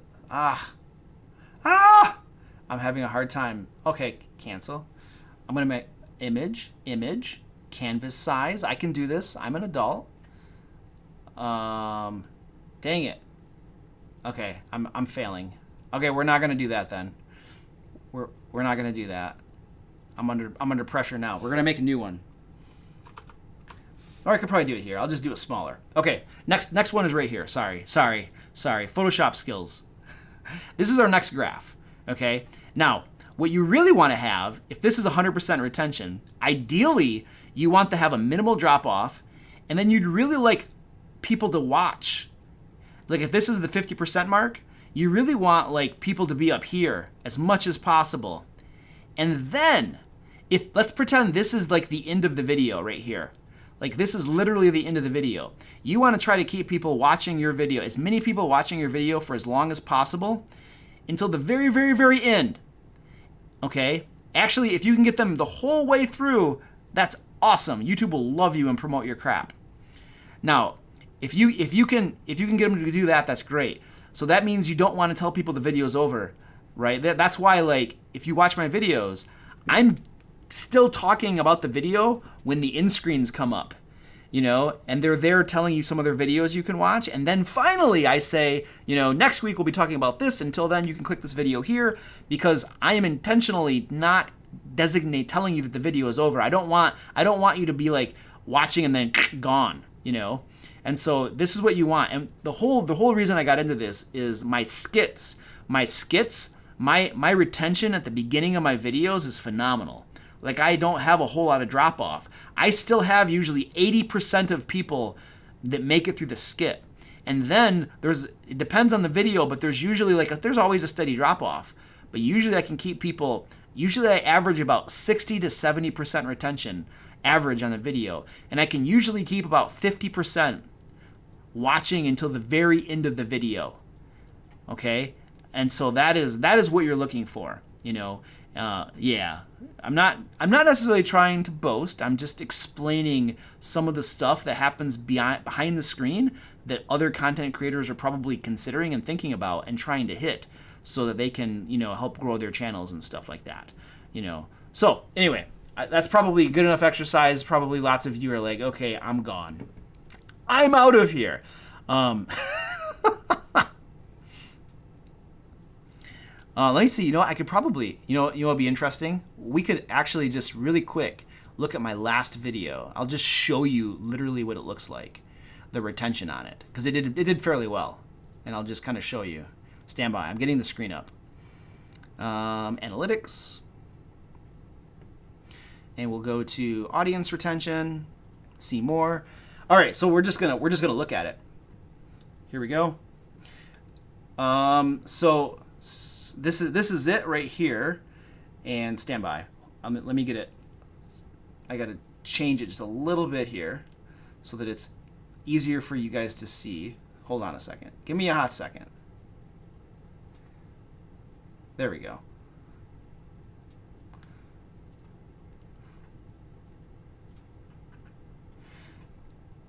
Okay. Now I got it set up. Okay. So this is the retention. So this is my loot ideas video. 15 loot ideas is the one I just published on Tuesday. This is the retention right here. This is my skit. You see that? 86%. Okay. After my skit is over, I still have almost 80% of people watching. Right here, there's a dip. That's when I was doing my little plug. You're always going to get a dip when you plug stuff. That's fine. And then it comes back up because those people skipped ahead in my video to after I was done plugging my junk. Okay, that's fine. But there's still a lot of people that watched it. And then look at this. The whole video. It was almost a 13-minute video. 70%, 60% retention. The whole video. And then here, right here, you see this blip right here where it drops down really quick at the very end of it. That's when I told people that's the video's over. But I waited until 10 seconds before the video ended to give any hint the video was over. And so nobody left. I was delivering useful content, so people stayed. If I had said, that's it, guys, that's all I got for today, remember to like, subscribe, and blah, blah, blah. If I had said that about a minute before the end of the video, this would have dropped off, like, and people would have left. So you want to keep them to the end as much as possible. And you can see here that this video did very, very well. And you can see that almost 70% average percent reviewed, and I had over 50% all the way to the very end of the video. So this is what you're aiming for. And if you this is like real audience retention, actual numbers. If you look at relative audience retention, it's all above average. It's like doing super, super well. Not all of my videos perform like this. Okay? There are some that are bad. And by bad I mean like they average like 50% retention. So they're still okay, but they're not as good as this one. And when I see videos that don't perform well, I immediately am like, okay, what happened? Why didn't this perform well? What's going on here? And then I analyze it and I think about it and I'm like, oh, I bet that's why. Oh, I bet that's what I did. And I think about it and I try to make it better, because you gotta be constantly trying to improve what you're doing. Otherwise, you're never going to get anywhere. You're always going to be, where you are now if you never try to improve stuff. Okay, that's enough of that.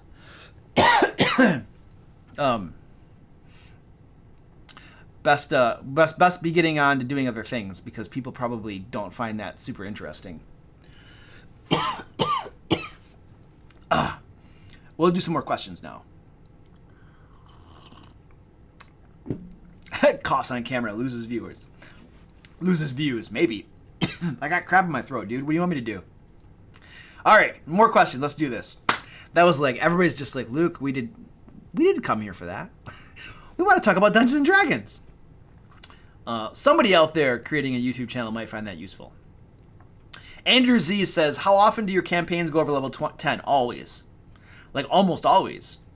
The only time that I have had a campaign, when I've been doing 5th edition, that hasn't gone over level 10 is when I end the campaign. Because I was like, guys, I'm too busy to run this game anymore. We have to stop. They always go over 10. I never have games... The moment I say this is the moment that I have a game fizzle out. But thus far in 5th edition, dungeon mastering, I've never had a game fizzle out. We always keep going. It's just, woo! We're always going to 20. Almost always going to 20. And then when we get to 20, we start over again. Toxic Okami. Besides yourself, who is your favorite YouTube DMs? I don't know. Besides myself? Now I'm like hacking. I'm hacking up a lung right here. I mean, I watch Matt Colville's stuff. So I watch his stuff. Is he my favorite? The honest answer is that I don't watch a lot of other D&D channels. I keep tabs on people. I pay attention to people, you know, but I don't watch other D&D channels. Most of the content that I consume on YouTube is like Joe Rogan podcast or Gary Vaynerchuk, or sometimes there are some other like channels that are like helping you get better at YouTube. I'll watch that stuff. I watch motivational stuff. I'll watch stuff like what's his name? There's a big motivational speaker guy, Robbins. His last name is Robbins. What's his first name? I don't remember his name. Tony Robbins. I don't know. I usually watch that sort of stuff, or I'll watch like Brazilian Jiu-Jitsu stuff, or I'll watch like MMA fights or something like that. You know, I like Nate from WSD20 because he and I play D&D together. With my bud Juice from Master of the Game, and then Jake from Mini Terrain to a Name. We play. What did I do? It's like destroyed. We play D&D together, so yeah, I like those guys. They're cool. Oh yeah, TED Talks. I like TED Talks. Those are good.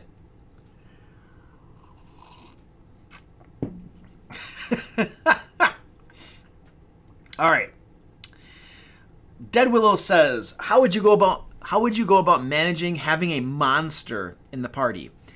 What I mean is a player in one of my games that managed to get Drider to become her wife and now travels with the party. So I think the first thing that I would do if I were doing that is I would be the one running that Drider, not my player. I would start off with that. If I trusted the player, if I thought I might have the player run the Drider in combat, if only so that I don't have to, and it takes something off my plate and gives the player something cool to do, honestly. But I would still roleplay that Drider out of character, for sure. So I think that's one thing that would happen. And yeah, I think that's probably about it. Other than that, like, I don't think that's what I would do. I would go with that. And then if problems arose and I needed to adjust things, I would do that. I'm hacking up a lung and I don't even smoke. It's like, what the heck, man? I was sick a while ago, and now I have this cough that, like, I'll go, like, most of the day without coughing, and then all of a sudden I'm just like, here's a lung. And it just won't go away. Rabbit, thank you for becoming a Wormling Dragon. Appreciate that, buddy. You're awesome. James Woods, thank you for subscribing to the channel. You're awesome, too. The Drider has a huge spider butt. That is very true about spiders, Alex. That is very, very true. Rabbit, remember, down in the description, there is a link to the sign up for the giveaway for patrons and members to play D&D with me. So make sure you sign up for that, buddy. If you want to play D&D. If you want to have a chance of playing D&D in that giveaway, then sign up for it. If you're like, who wants to play D&D, then just don't worry about it. Get this cough, man. All right, Smog the Great. How often do you want to sit back and play and not actually DM the campaign? I enjoy playing. I enjoy being a player. I think it's important for Dungeon Masters to also be players so that they can experience the game from the other side. Even if you prefer Dungeon Mastering, which I prefer Dungeon Mastering, even if you prefer it, it's good for a Dungeon Master to be a player. It's also very good. Check this out. It's also very good for a Dungeon Master to be a player in a bad game with a bad Dungeon Master who's doing stuff that sucks. You can learn a crap ton from being in a bad game and seeing all of the bad stuff that a Dungeon Master does. I was in a game for a while that I did not like, and I stayed in it because I'm like, you know what? This Dungeon Master is committing a variety of offenses and things that are bad, and I can observe this and I can learn from this, and I can experience how it makes a player feel when a Dungeon Master does X thing. And so that was like a learning experience for me. And I kid you not, I intentionally stayed in the game because I was like, I'm going to learn from this horrible Dungeon Master. And eventually it didn't pan out and I left. But for a while I'm like, oh, I'm going to tough it out. Ugh. So I think it's important for a Dungeon Master to play in games. I think I've answered the question adequately.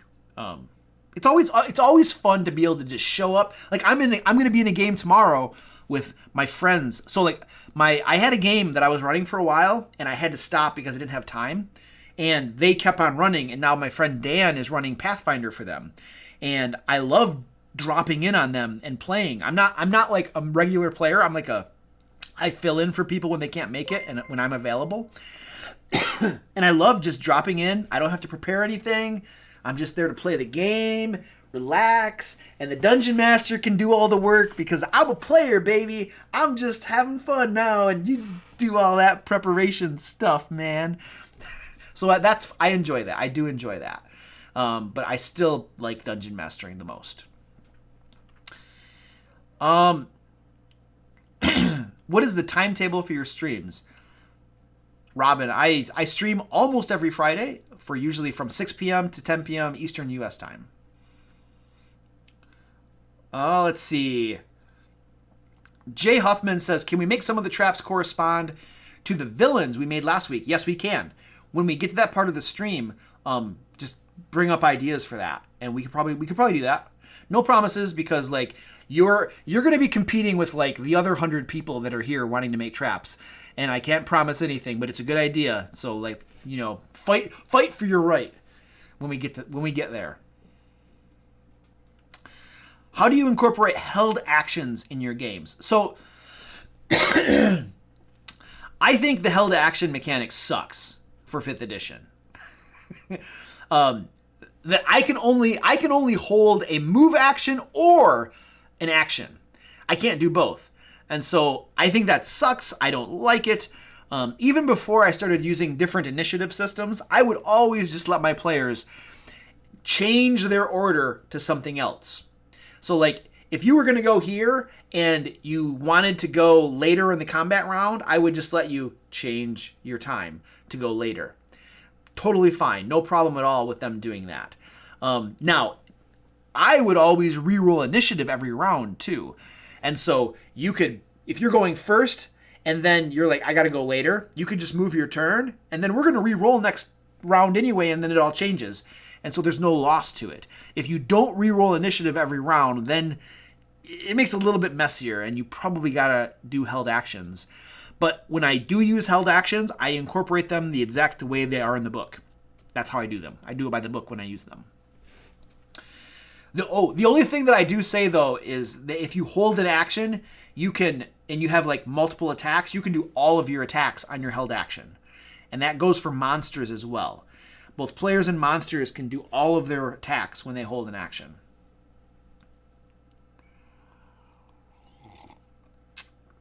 Follow up to that from Alex is, do you allow to hold bonus actions as spells? Yeah, you can hold a bonus action spell. You can cast it and then concentrate on it until you actually want to cast it. That's the mechanic. When you hold a spell, you literally are casting it and then maintaining concentration and then casting it when your trigger goes off. That's the rules in the book, and that's how that works. And so that's how I handle it. I feel like my answer to situations that the rules in the book address is usually going to be, I follow the rules in the book. I usually don't have... I change the rules as little as possible in my games, and only when it makes sense to do so, and I feel like there is a reason for doing it, and it makes the game better as a result. Oh, Rabbit has a question. Rabbit! New member, welcome to the membership. Oh, Charles has a question too. I'm going to hook you guys up. Give me a second. I just saw on the spreadsheet that you guys had asked questions, so I'm getting right now. Rabbit says, how is Pass Without Trace supposed to work? I don't know. Let's find out. In my last session as a player, our druid cast it, and we were invisible to everyone, even if they were looking for us, and we bumped into them. Well, I'm going to tell you what, Rabbit. So I have an app on my phone that is basically a spellbook app. And if I want to know how Pass Without Trace works, I'm going to look it up on my app. It's going really slow here, and I'm going to give you your answer. And we're gonna figure this out. Basically, I think the way it works is you get a +10 to hide checks, but it does not make you invisible. But that's off my memory. And so we're gonna look it up. Pass Without Trace. It says, a veil of shadows and silence radiates from you, masking you and your companions from detection. That's flavor text. Those aren't actual game mechanics. We're not there yet. That's flavor text. For the duration, now we're into game mechanics. Each creature you choose within 30 feet of you, including you, has +10 bonus to dexterity stealth checks. You have a +10 to your dexterity stealth checks, and can't be tracked except by magical means. A creature that receives this bonus leaves behind no tracks or other traces of its passage. That's how it works. You get a +10 to your stealth, plus some other little benefits. But you're not invisible. Nowhere in the spell does it say you're invisible. It literally says a +10 to your stealth. And so that's exactly how I would run it. So like basically what I do, Rabbit, is when a player casts a spell that I am not familiar with, I look it up and I read it right there in the game session to make sure that we are using it properly. Some people will be like, well, that's the player's job to know how their spells work. Yes, it is. I've also found as a dungeon master that my players often misrepresent how their spells work and don't understand how their spells work. So, therefore, I take responsibility for making sure that I know how a spell works, and if I don't, I look it up. Really quick, it doesn't take but a few moments, and then we use it properly. And that avoids things like being invisible when not everybody... I mean, Pass Without Trace is what, a second level spell? Was it a second level spell? It's a second level spell. And it cannot mimic mass invisibility, which is what? What's mass invisibility? A 5th level, 6th level spell? Mass invisibility is a very powerful spell. So, you know, a second level spell that mimics mass invisibility is crazy. So, yeah. I look it up and I read it. And then that's how I apply it. So... When you have a player cast a spell that you're not super familiar with, I would look it up, dude, and make sure that they're using it properly, because in my experience, they get misrepresented a lot, and they become way more powerful. I'm not saying all players do that, but I've experienced it enough that I just look them up, you know.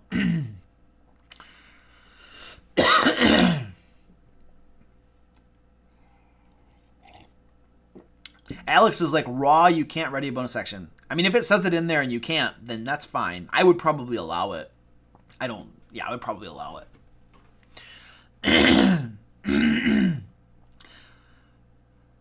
Yeah, D&D 5e Spells is an amazing app. It's an awesome app. It's great. This is, like, if I'm in a game session and I have my phone out, there's two things that I'm doing. One, I'm looking up spells. Two, I'm taking a picture of the game and I'm putting it on Twitter. And the last one doesn't take too long. All right, let's do Charles has a question. Charles Baynard Have you... I swear, a stupid cough has got to go. Have you considered creating new mythical monsters to spice up your game encounters? If so, what did you come up with? So, I have, most of the time, Charles, I don't create custom monsters. Because like, dude, look, check this out. We have this book full of monsters. We have this book that's like half full of monsters because they filled it with a lot of lore, which I like lore. I'm not complaining. And then this book. My only complaint about Morning Canyons is a lot of the lore is non-monster races, like elves and halflings and gnomes, and that's not nearly as useful to me as the lore in this book. The lore in this book is about monstrous races, and that lore is really useful to me. I love lore in books. So I have all of these books with monsters in them, and I try to do the least amount of I try to do only the amount of work that I absolutely need to do to prepare for a game. And once I start creating too custom of monsters, then that's tons of work and tons of time, and I just don't have time. What I do is I customize existing monsters. I tweak them just a little bit. Like I was running Fire Giants recently for my Sword Coast Guard group, and all Fire Giants have a heat aura. So they can use a bonus action to send out a wave of heat within 10 feet of them that does like 7 points of damage. It's like 2d6 damage or something. It's not a lot. And that's at level 15. The players are fighting them. Every single Fire Giant can do that. A small little customization that makes them much more interesting, because giants in general in Dungeons & Dragons are very boring. They're basically big piles of hit points. They do damage, and they have no like interesting part about them, like as far as their abilities go. So I don't do a lot of customized monsters. I will, but since you asked, so I am doing a Kickstarter coming up, and one of the things that I'm doing in the Kickstarter is offering custom monsters that I've created. And so I'm going to give you like a little tease for some of the monsters that I'm going to be doing. Stand by. I'm going to pull them up. I'm going to be doing, I want to get the right thing. I'm going to give you guys a little tease here. You're in the live stream. Not a lot of people here, so you guys all get a special sneak peek of what I'm going to be doing. Let's pull this up. Where is this bad boy? Right there. This is just a spreadsheet. So I'm creating some different types of gnomes. A razor gnome is what I'm calling them. I'm creating a bunch of fae. A lot of these are fae monsters or demons, because my Kickstarter that I'm going to do is going to have a fae theme around it, because I don't feel that there's a lot of adventures or modules out there that have to do with the fae. And so that's what I'm going to be focusing on. I have a sprite. I'm building out different types of sprites, like different like monster types for sprites. And then I created this thing called a soul spawn. This is a type of demon. All right. And then I have some ideas for this thing, which is a mix between elves and plants. I'm having a kettle golem. So like imagine a hag that has a kettle that's also a golem and fights for her. And then some different types of elementals and a temporal warbler, which is a type of frog. And then the Kirtano, which I'm imagining are like froglings or something. So these are custom monsters that I'm creating for my Kickstarter, which my Ancient Dragon Patreons who play D&D with me, they're going to be coming across some of these, and so they're gonna have some fun with those monsters. Those are all my questions. You don't need to see my questions. All right. I don't know when the Kickstarter is going to happen. So here's the thing with the Kickstarter. Theoretically, the way you do a Kickstarter is you just put the idea out there, and if people support it, you create the content. But the problem is that like it would take me a long time to create all that content. And I don't want to do a Kickstarter and then make you wait like a year to get your crap. And so I'm creating the content first, the meat, the bulk of all the content, so that when I do the Kickstarter, most of it's ready to go. And then I can fulfill that as quickly as possible so you guys get what you paid for. as quickly as possible. Like, I don't want to make you wait a year to get your crap. That's no fun. I recently backed a Reaper Bones Kickstarter, and usually you have to wait 2 years to get the miniatures. And like, okay, I'll wait 2 years because there's no choice, but wow, would it be fun to get those miniatures like tomorrow as opposed to like 2 years from now, you know?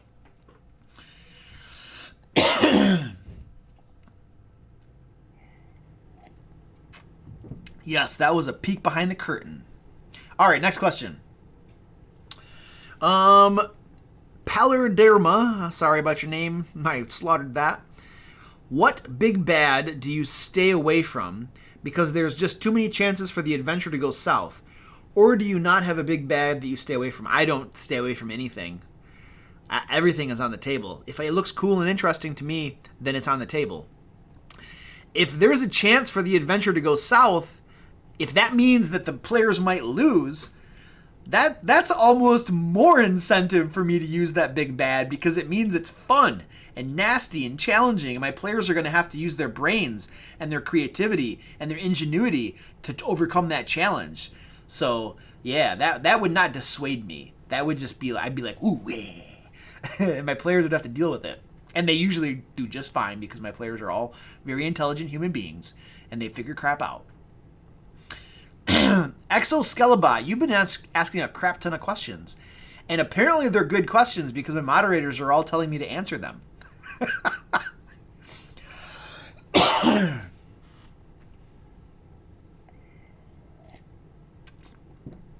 What do you call players who are bent on Lauren stuff? We were playing 5th edition and the DM at the time had civil demons and devils working together and the player was like, not possible. I'd be like, kiss my butt, dude. I'm the dungeon master. I changed something. I know it's who makes the lore? Whose game world is this? Like, this is my world. Like, I don't care if it's Forgotten Realms. It's my iteration of Forgotten Realms. And I have the right to change whatever I want to.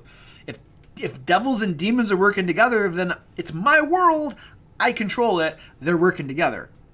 I'm not going to touch your character. You have 100% agency over your character, and I am not going to force your character to do something that your character doesn't want to do, because you as the player are in charge of your character. Now, that said, this is my world, and I'm in charge of my world, and I can do what I want with my world. So I don't touch your character, and you don't touch my world, and then I decide what happens in my world. And if devils and demons are working together, then they're working together, buddy. And if your brain has a problem wrapping around that, then yeah, we're just going to have to live with that, aren't we? So I think that's what will go through my mind.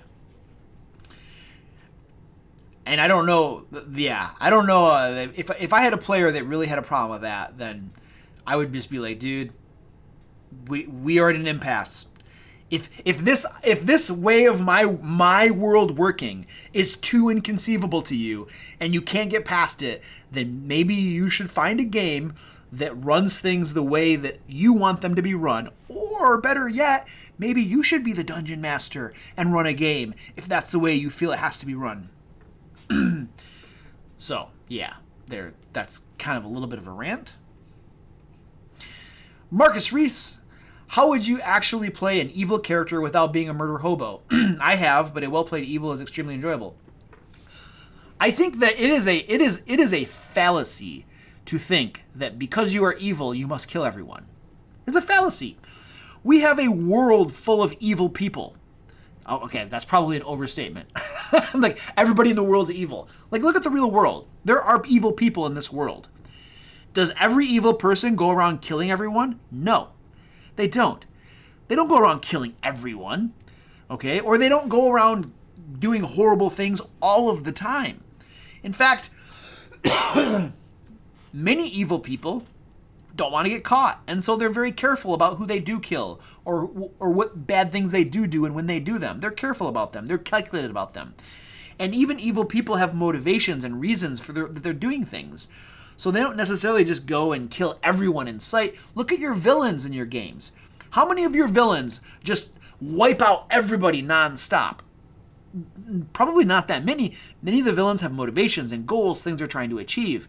And they're not just killing everybody. They're bad, but they have a plan, you know what I mean? So, what was the question? Your evil character has to have a motivation and a goal. It's probably evil. But that doesn't mean that he's always doing evil stuff and killing everybody.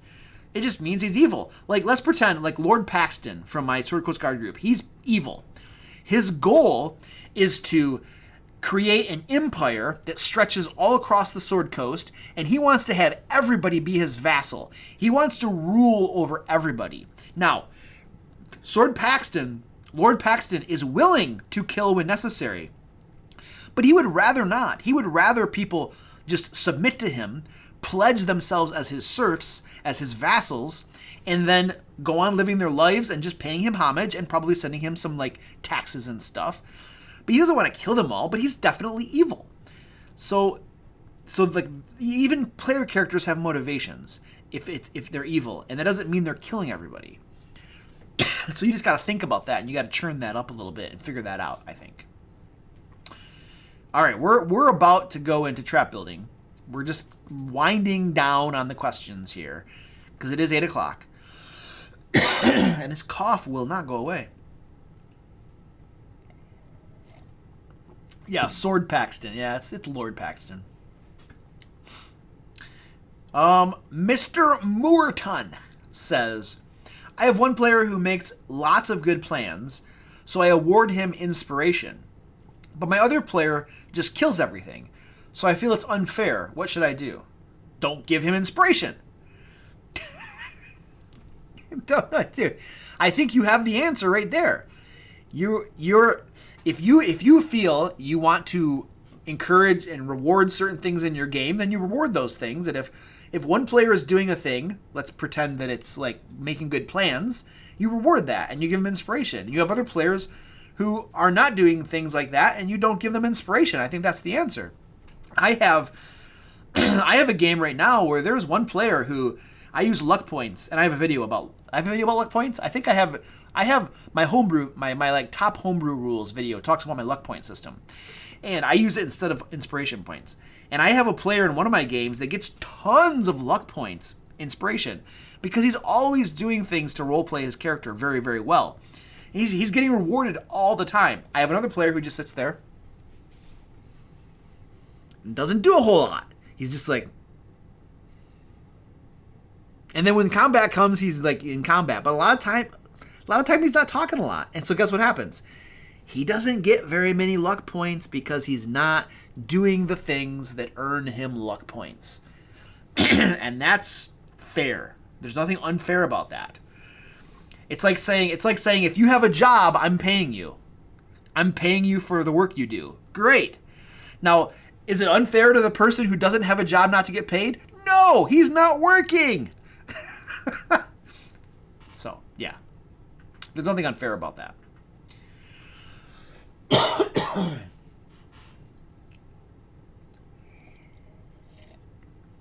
All right, I think this is going to be our last question. Oh, before we do the last question, anybody who hasn't signed up for the giveaway yet, make sure you sign up for the giveaway. We're giving away these tactical tokens right here. These guys right here. There is a link down in the description where you can go sign up for these. The passcode that you need to enter in is Dragon Cup. Dragon Cup. Right there.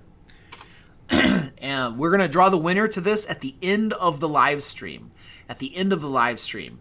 So these tokens are really cool. I love these things. I use these things. So you can get some of these for free if you win. And then we're going to do our last question. As I hack my lung out. All right.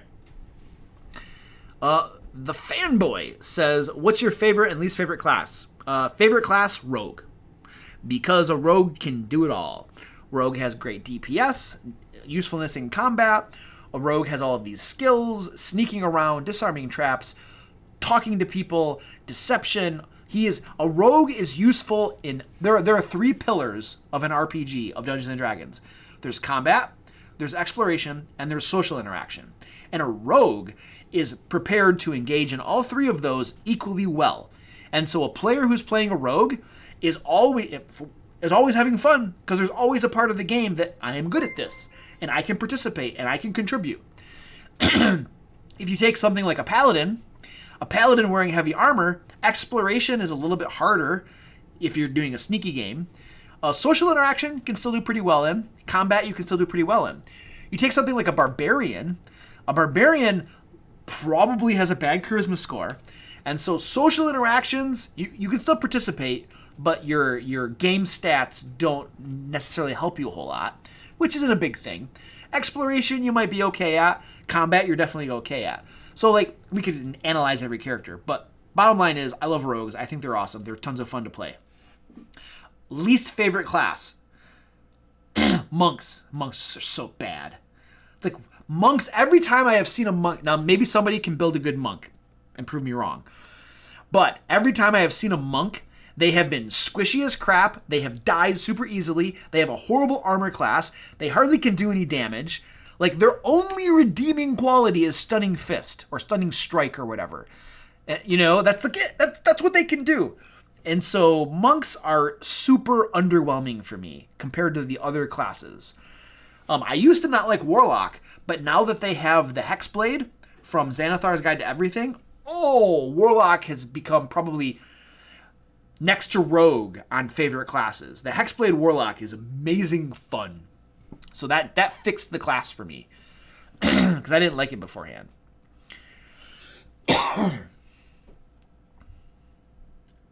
Yeah, I'm not saying, okay, so there might be a good way to build a monk or something and have good stats or something. I'm not saying it can't be done. I'm just saying, no, the stream doesn't stop. It's still going for me. I'm not dropping any frames. There might be a good way to build a monk. All I'm saying is I haven't seen it. And it usually is very lackluster. And I've seen players playing monks and it's like, you know my pet peeve? Players who refuse to get ranged weapons. They're like, I'm not going to have a bow. I'm not even going to have darts. There was a monk player in one of my games. When I was a player too. But this monk, refused to get ranged weapons. There was no reason. There was no roleplay reason. She wasn't like, I'm morally opposed to fighting at range. I think it's cowardly. I think you should fight toe to toe. She had no objections like that. She just didn't want to buy one.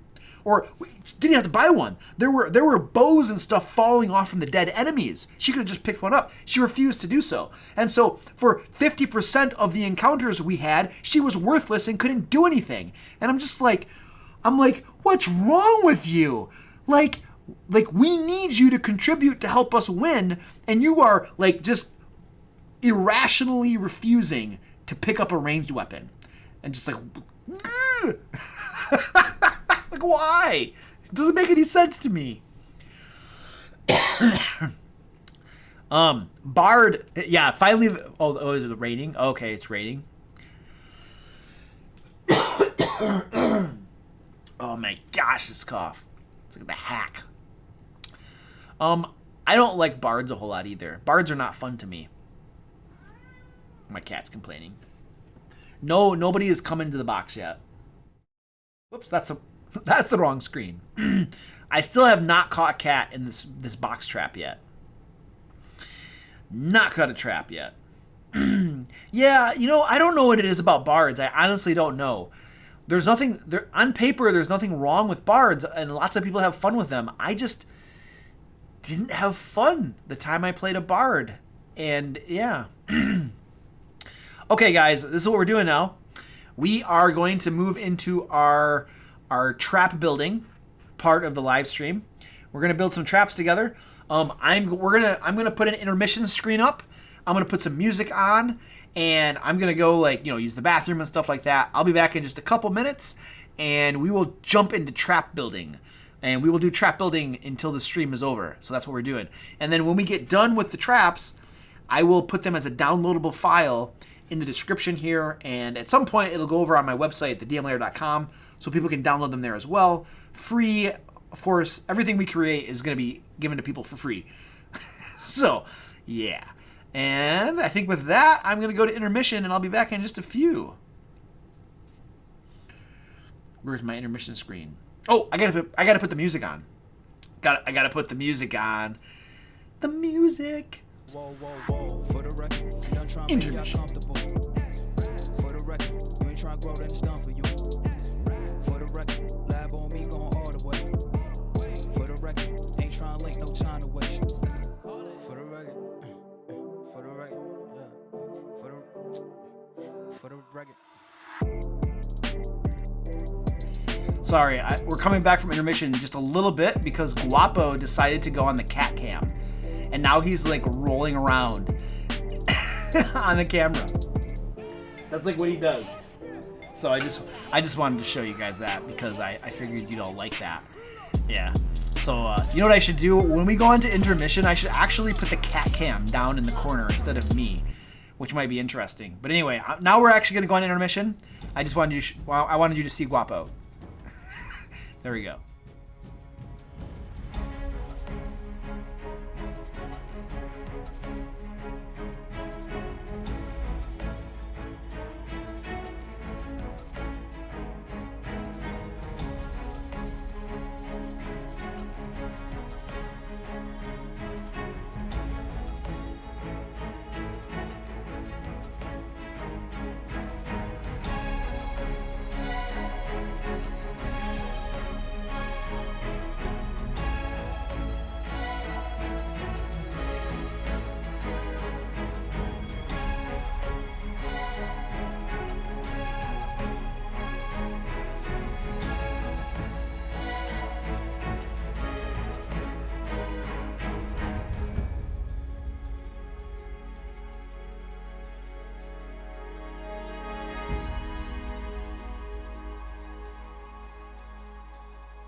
Hey, what's up? We're back.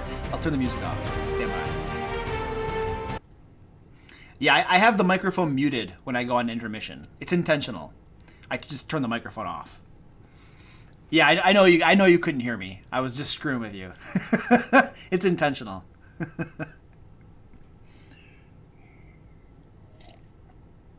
Okay, cool.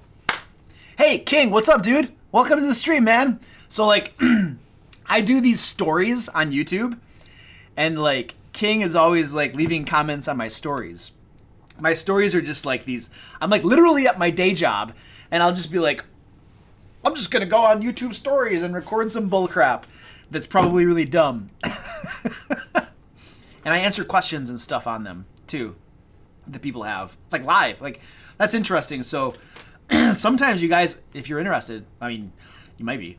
Sometimes what I'll do is I'll go on YouTube stories. I'll sometimes do this on Instagram as well, but I'll just go on my stories and I'll just ask you guys if you have any questions, and then you guys can comment and leave your questions, and then I will literally answer your question via video over stories on YouTube.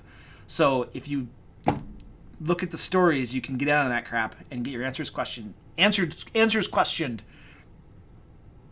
stuff. So, okay, trap building. Let's do trap building. Yes, we're doing trap building now. We have, you can see the ticker text right there. It now says that we are creating traps. So that is what we were doing. Random Twin, hello, how you doing, buddy? You can see stories. You can see stories without using your phone.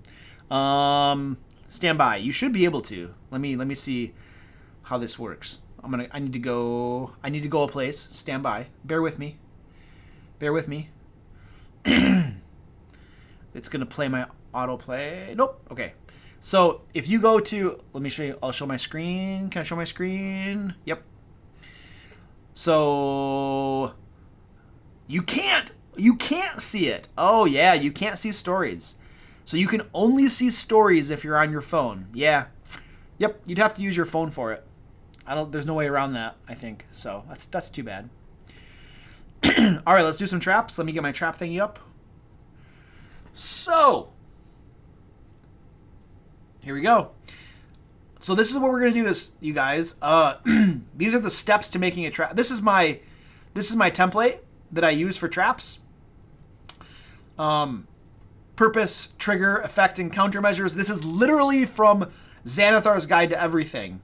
Like, in Xanathar's Guide to Everything, on page, like, 113, it talks about traps in more detail than the Dungeon Master Guide does.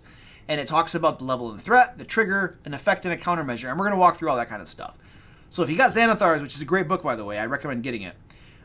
It gives you some information on that. But basically, my template is just based on Xanathar. So I'm not doing anything special here. I'm just doing it by the book. But the steps that we're going to take when we're creating our traps is, our first thing we got to do is we need to determine what we're putting a trap on. Is it a hallway? Is it a door? Is it a room? Is it a chest? And that's your first thing you got to determine, what we're going to trap. Now, Charles B, earlier in the stream, dropped a super chat, and his question was recommendations for a trap or puzzle for a mountain or cave. And so what we're going to do is we are going to create a trap for Charles. So this first trap is going to be dedicated to Charles.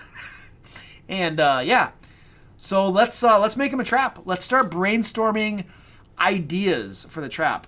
Thanks for subscribing, Firelord. Appreciate that.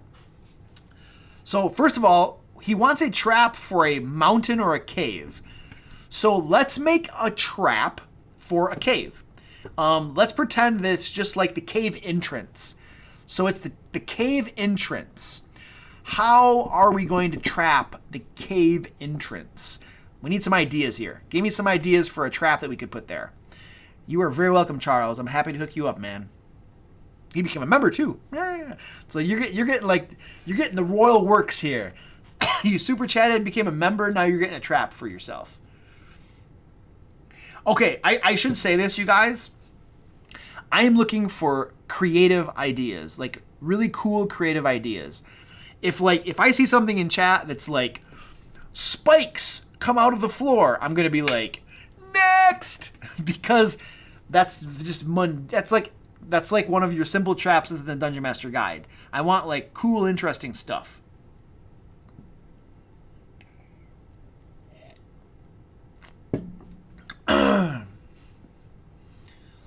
Ooh, that's a good idea. Vines over the mouth are tripwires. I like that. That's a good idea, Toxic. That's going to be our trigger. So that's our trigger. But what is the trap itself? What do these vines trigger? What do they trigger? We need an actual trap. Spikes come out of the ceiling. Exoskelebot. Were you? Oh, I get it. You're just screwing with me. I got you, man.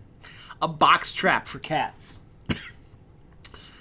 Spikes that come out of the PCs. Batata, now you have, that's an original idea. Spikes come out of the PCs. That's really cool. Spiders that are released from above. Zombies fall down on their head. Mind flayers or tadpoles. I know, I got you. I got you, dude. It was a joke. I got you. Everybody's joking. All right, we got to get some ideas here. A boulder drop. It's going very well. Unknown blank, error missing. Nope. An ensnaring trap that's slowly closing the mouth. Rock slide over PC. Electrified keys. Illusionary dragon spikes. Why don't we have like these vines? What about these vines animate and wrap around the players, and then they start squeezing them, and then they pick them off the ground? I don't know. How about something like that? Bees, million bees. Electricity, they're electrified or something. A portal to a pocket plane. Oh, that's interesting stuff here. Oh, a root trap. That's not okay. I think that sounds interesting.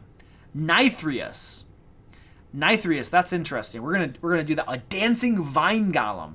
That would be cool, but then we'd have to create that monster, and I'm not creating a monster tonight. Sorry. We will create that monster some other time. So I think that's a good effect. So Nithrius had a good idea. So triggering the effect is,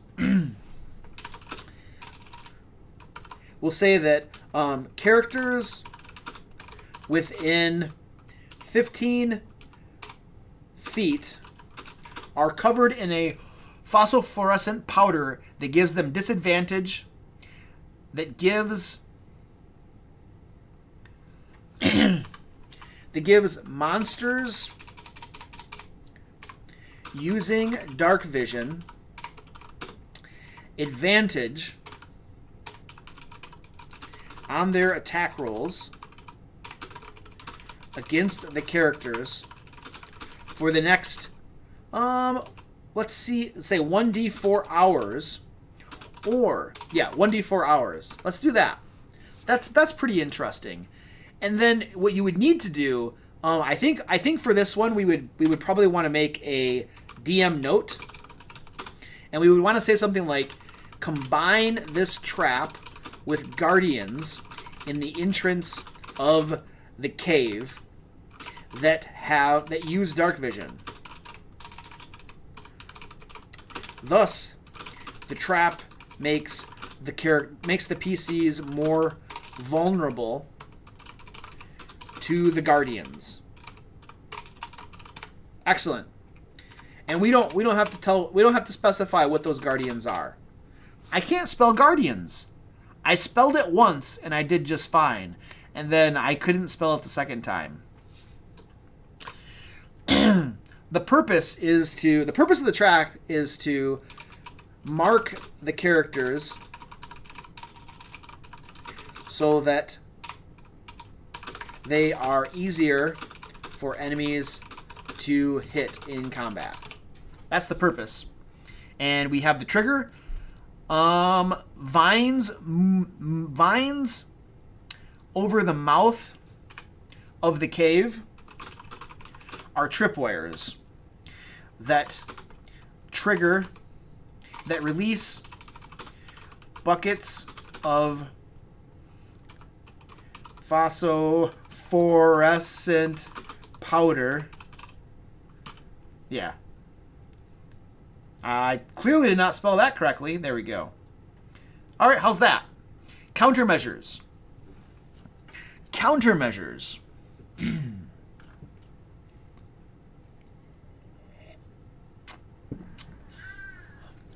what are the countermeasures for this? So to see it, the vine tripwires can be detected with a successful DC. Well, okay, now we have to decide. This is definitely a simple trap, but now we need to decide the level of this trap. Like, what level party is this trap designed for?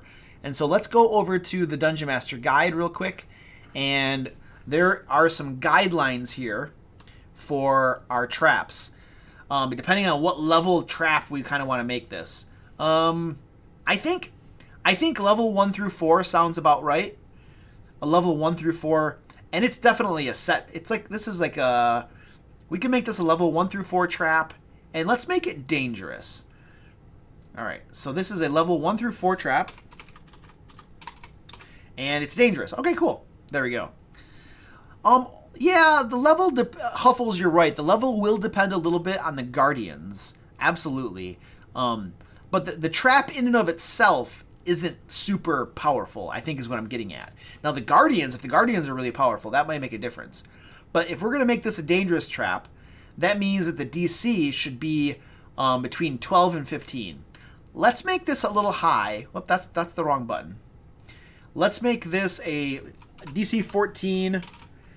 What kind of, this feels like a dexterity save. So when you see the powder coming out, if you're quick enough, you can like get out of the way. No, I'm sorry, that's the saving throw. I need a perception check. I'm thinking the wrong thing. I'm totally thinking the wrong thing. Let's say a successful DC 13 wisdom perception check.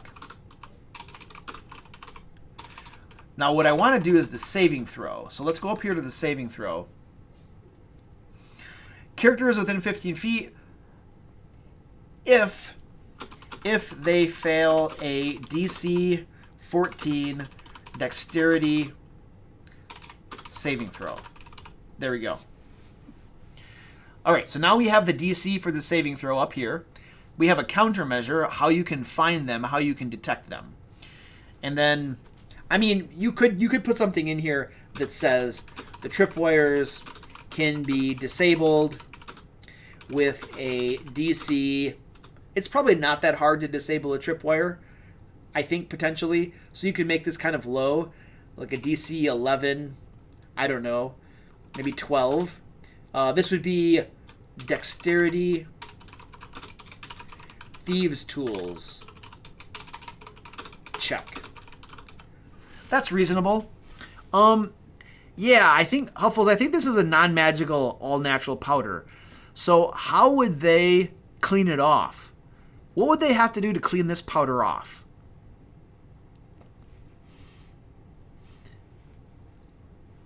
Yeah, I mean, if you can... yeah, that's a good point. So who was that?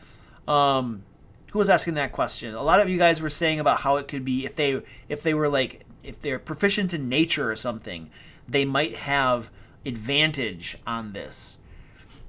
So we will say that characters proficient in nature have advantage on all interactions with the vines. And we're going to put that at the end of this. I think that's a really good point. So if you are just looking at the vines, trying to see what's going on, you have advantage. If you are trying to disable the tripwire, then you have advantage. You're dealing with vines. So I think that makes sense. They douse it. They could douse it with water. Yeah. Prestidigitation. Let's use mud, alcohol to clean it. Alcohol soluble. Ooh, alcohol. I like that idea. That's a good idea. So they take out their barrel of beer and they're just like dump it all over themselves. I like the idea of alcohol. I think it's a construct, Martin. I don't think that vines have to be alive or anything. Can it be detected by detect magic? No, I don't think so. It's not a magical trap, Javkov. It's a tripwire. It's not magical. I think alcohol, not the ale. I know, King. Ale, just you're wasting your ale. I think that's a good idea, though.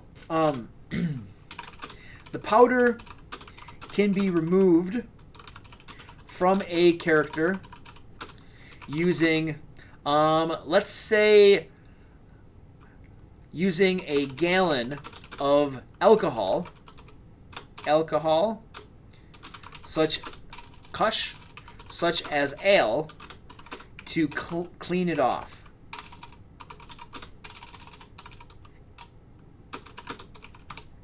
There we go. So it takes a gallon of alcohol to like remove it from one character. I guarantee you there are parties that will be carrying around a gallon of alcohol each. And they're going to be like, that's nothing. Yeah, they got to sacrifice. You're right, Cameron. Adventurers need to sacrifice. Beer has a low alcohol content. Yeah, that's true, dude. Oh, that's true. That's a good point. A gallon of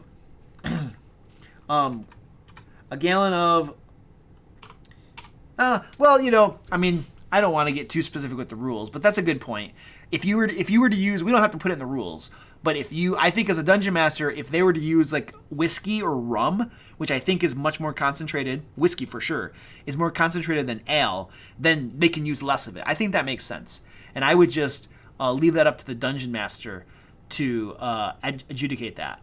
What are we talking about, Gilmore? No dwarf would waste their ale. You're right. Dwarves would just be like, screw it. They have advantage to attack me. I am not using my ale to clean this off. Yeah. All right, cool. Let's go to the next one. What are we gonna name this? Hey, Charles, are you still here? We're gonna name this. Let's name this after Charles. What do we want to call this trap? We need a name, guys. Oh, that's right. What's the name? Let's do it after Charles. Trap details. And then we need to do the trap name. I sometimes forget to name them. So you guys got to hold me accountable to make sure that we name all of these things. The Charles Slicer. The Baynard. The Charlie B. Powder of Power. Charles Fluorescence. The Baynard Curtain. Ooh, I like that one. The Baynard Curtain. The Beard of Charles. The Charlie Cannon. Those are cool. Iridescent Vine Trap. Paint Thinner. Oh, that's interesting. Aaron, hey, what's up, dude? How you doing, buddy? Good to see you, man.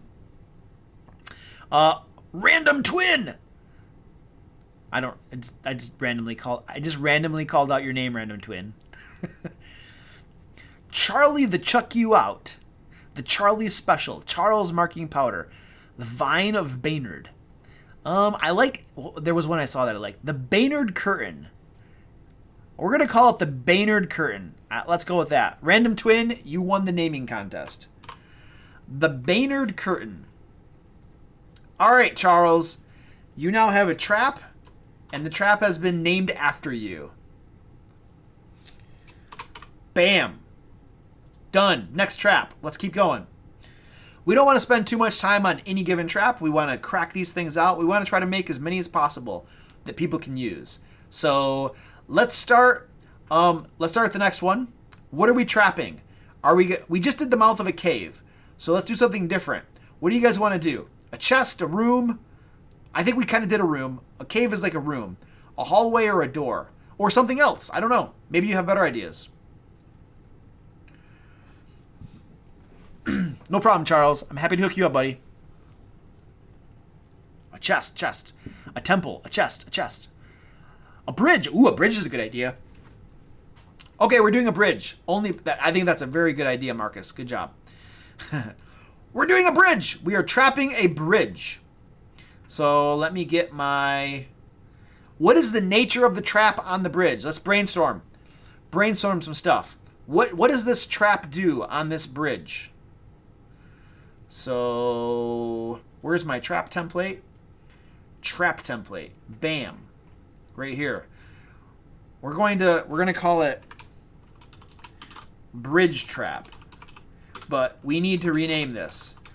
I want to. I always wait till after the trap's over to name it. That way we have some context. But what does this trap do? It throws people off. You could just throw. It's like they're a pseudo.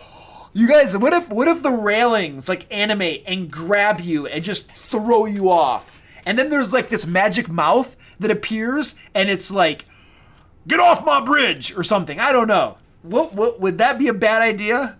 It's just like, whoop, get off my bridge, and it just throws you off. That's obviously a silly trap, but it made me chuckle. Is it a trap? It's traps. We're doing traps. We are not making monsters. Trap. Get off my back, you hobos! Get off my back! That's funny. You must answer these questions. The bridge is an illusion. It slowly turns the ropes into snakes. Ooh, that's interesting. It bounces the PCs off the bridge. Ba-boing! Ba-boing! Oh, that's cool. That is really cool. I like the idea of it just bouncing them off. I don't know. Yeah, it's like a trampoline. Yeah, Jeremy. Yeah. I kind of like that idea. Okay. It's like doing the wave motion, yeah. Okay, so that's what it is. So the effect is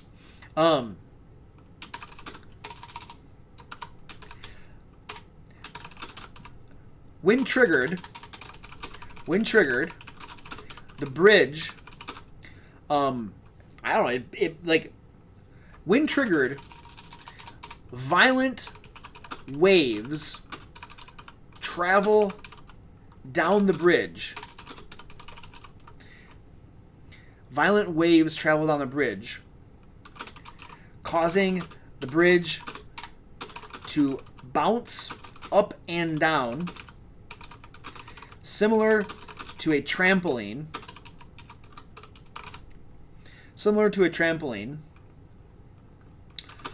Throwing players. Okay, similar to a trampoline. Let's say players must succeed on a DC. Let's make it 15. DC 15 saving throw. DC 15. What kind of saving throw? If you're getting like bumped up and down, what kind of saving throw do you need to make? I want this to be like a 2-stage trap. So if you fail once, you don't just fall off. If you fail once, you're able to grab the ropes, but you're dangling. And then if you fail a second time, then you actually fall off. Because falling off from a bridge is a big deal. And I don't want it to be like a save or suck where you immediately like die potentially. I want you to get 2 chances to get back up or something. Athletics makes sense to me. And a strength saving throw. Or you can do a dexterity, then a strength. Yeah, dexterity at first, and then strength because you're dangling and you got to pull yourself back up. I think that makes sense. Okay, so players must succeed on a DC 15 dexterity saving throw or be bounced off the edge of the bridge and be dangling from the side. And be dangling from the side while grabbing the ropes. Okay, that is not very well worded. That is very poor wording, but it gets the idea across, I hope. Now, then we're going to say dangling players. We should say on the next round. So we should say on the next round, dangling players must succeed on a DC. How much? Maybe 15. Let's just do 15. A DC 15 strength saving throw or fall. Or fall. Bam. And then we can say players who succeed on this saving throw are able to pull themselves back onto the bridge. How's that? Yeah, I think they would just go off the edge of the bridge. You could put some mechanic into it to determine the direction and stuff like that, but I don't think we have to bake that into the rules. The dungeon, I think there are a lot of like scenarios and like situations that we can envision that we could build into the rules, but then you get very like beefy rules that account for like every possible situation, and I would much rather make the actual rules lightweight and very simple, and then allow dungeon masters to figure that out in their game on the spot. Because it makes our job easier too, because we don't have to write everything down. And then it gives the freedom to the dungeon masters to do it how they think they want to do it. Oh, that's true. That's a very good point. Players who are not bucked off the bridge can help dangling players get back up, granting them advantage on their strength saving throw. There you go. We'll throw that in there. That's a pretty good point. All right, we got that. The purpose. So what's the purpose of this trap? The purpose of the trap is to throw PCs off of the bridge and prevent them from passing. How is this triggered? Like, what causes this trap to go off? We got to figure out a trigger for this. When the trap ends. Yeah, the trap just does this once, I think, when it goes off. Violent waves travel down the bridge for 1 round. So 6 seconds. That's it. So it doesn't go on forever. Pressure plate, a rope breaks. When the players are at the middle of the bridge, I think it makes sense to have it trigger at the middle of the bridge to maximize the amount of people that are on there, kind of. But what triggers it? There is a trigger as a magical rune in the middle of the bridge. Oh, yes, there could be magical runes.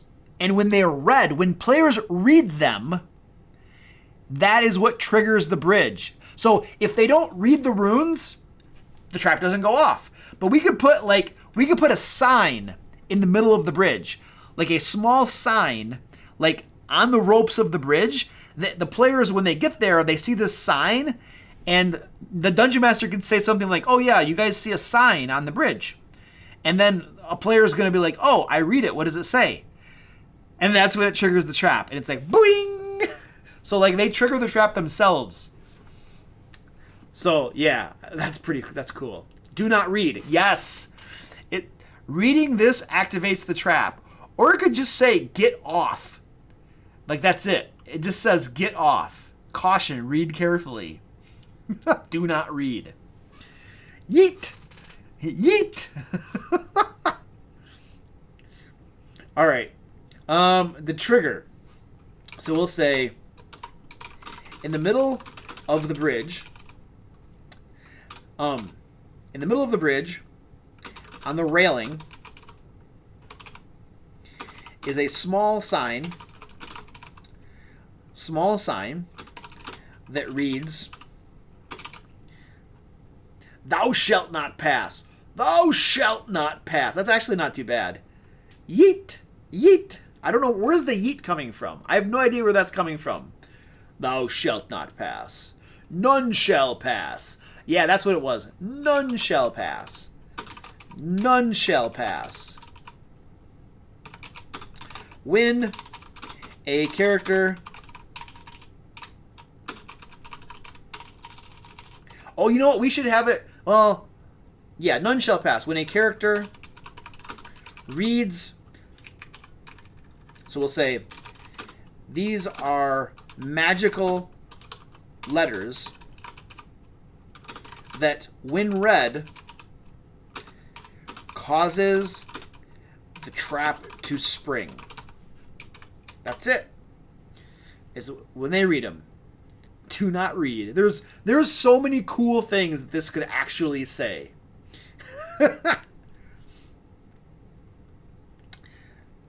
and countermeasures.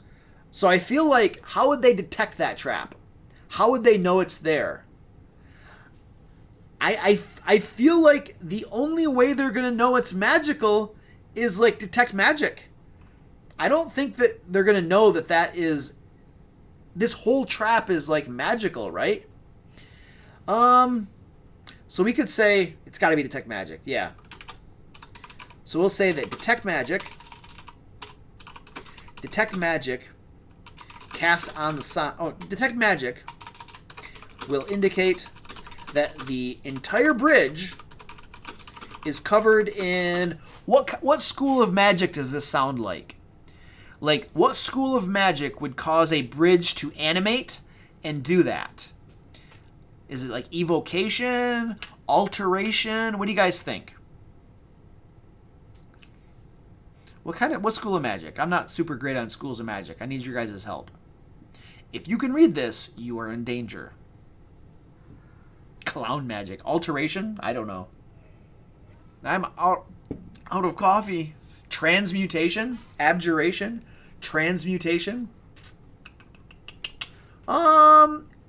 Let's go with transmutation. I like transmutation. Transmutation magic.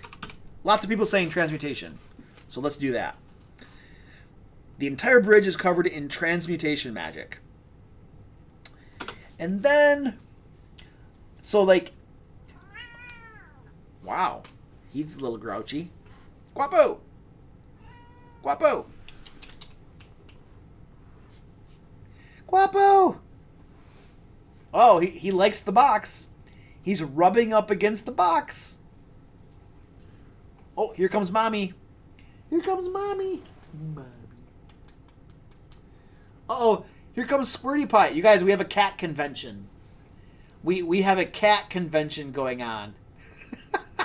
Oh, here comes Squeaky. You guys, we got all of the cats. All of the cats are coming. Look at this. No. Wow. This is a cat convention. Oh my, a cat con. Cat Con 2020. Oh my gosh. What the? I don't think I've ever had this many come over here and say hi. Yeah, they all want attention. So like we take in strays. The gray one right here that I'm petting, this is Mommy. We call her Mommy. And all the other cats here are her kids. She had a litter of cats that we took in. And then Squirty Pie right there, the far one, is her second litter. She only had 2 kittens in her second litter, and one of them died. And so Squirty Pie is her second litter. And then Orange is another one, and he is not on camera right now. I don't know where he is. He's probably over there somewhere. So, yeah. We have lots of... Is the cat food dish empty? Oh my gosh, is the food dish empty? It probably is. All right, let's get back to... This is amazing. Look at these guys. Look at them. Look at that box. I want them to go in that box. They need to go in that box. Oh my gosh. Who's going in the box? Now they're like, what's going on over there? Wow, that's cool. All right, let's go back to our trap creation. They're all happy. Look at Squeaky. It's adorable. All right, let's keep going. They probably want me to feed them. They probably do. They're probably very hungry. And so they're coming up to me. You know, oh man, I don't have that set up. I should. It would be cool to have that cat cam in the corner of the screen, but I don't have that set up right now. So I'm sorry. I don't want to take time to do that. It's a good idea though. I should probably figure that out because that's pretty cool. Just have that the whole time. Oh, you guys are gonna fight. They're gonna start fighting. All right, when they start crying, I'm gonna flip back over to that, and we're gonna watch a cat fight. It's super cool. Yes, Random Twin, you're totally right. It would not be a DM Lair stream if we didn't have cats interrupting the flow. Absolutely. I guarantee you, unknown blank error missing nope, that they will start crying in just a minute or so, and I will go back over there and we will watch a cat fight. It's almost assuredly going to happen. So the countermeasures, I think Dispel Magic would counter this.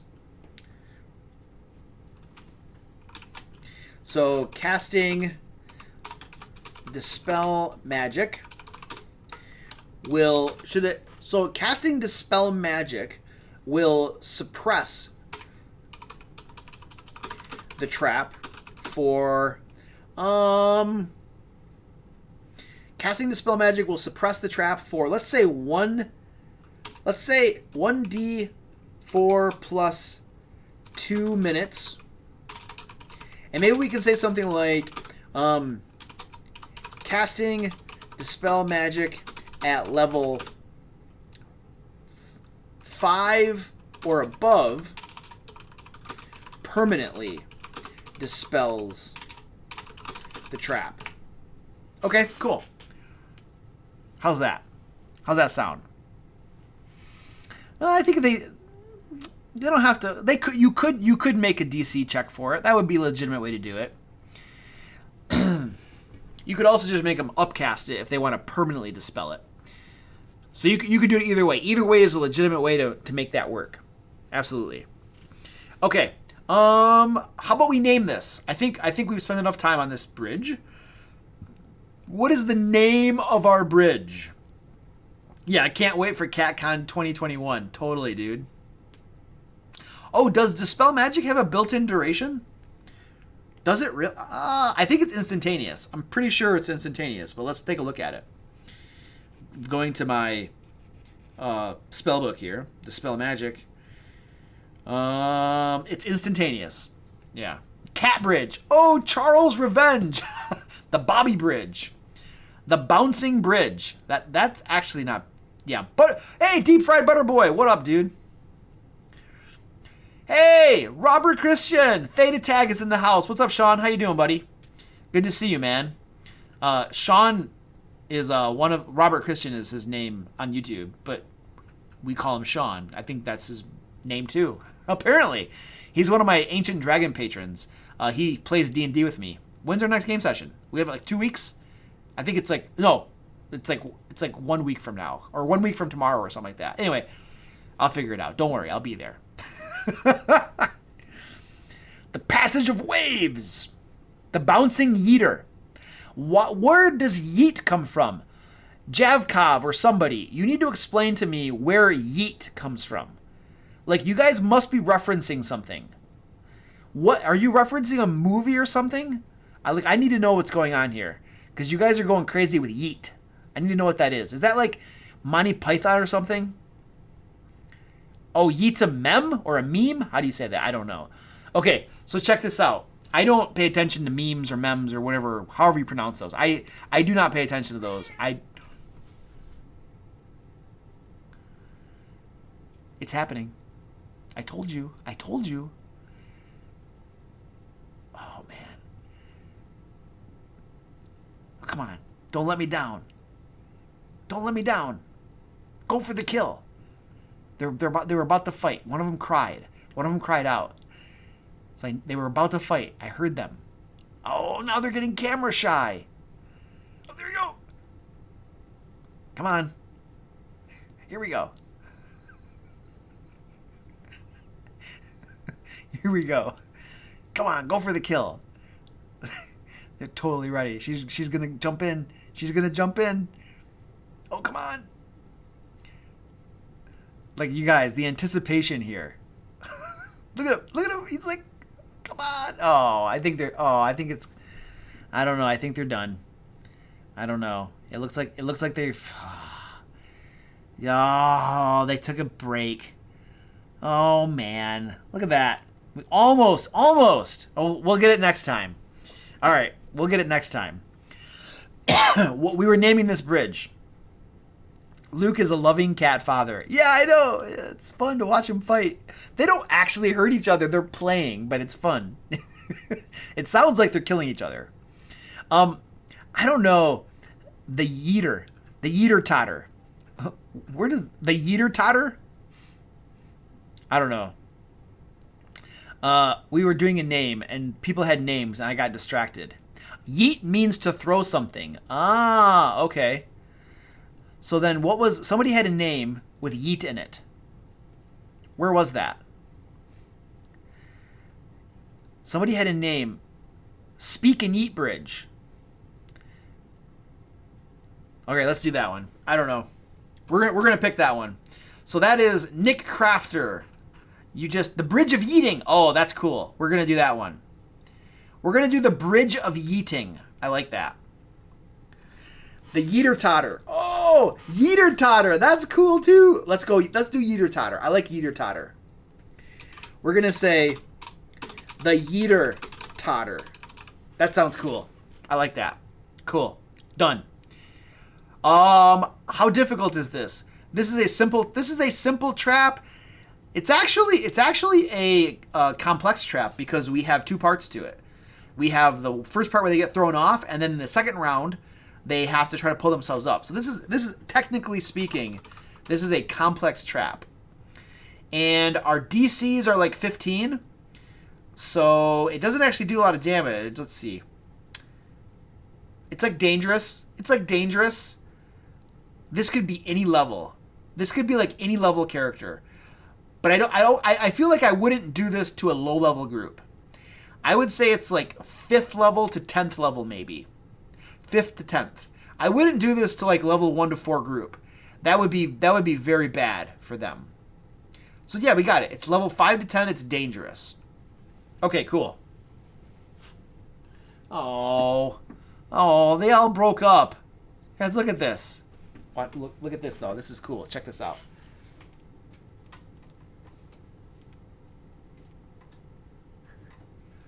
Look at Squirty Pie.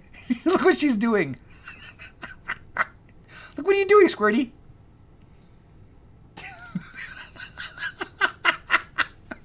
This is like inappropriate for YouTube. Okay, we're gonna turn that off. That is not appropriate for YouTube.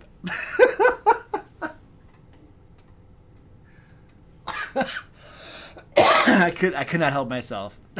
All right, another trap. Let's do another trap, guys. I'm gonna get bad potatoes like a strike is coming. Oh, it's like it's the Nature Channel. What's wrong with that? It's like the Nature Channel.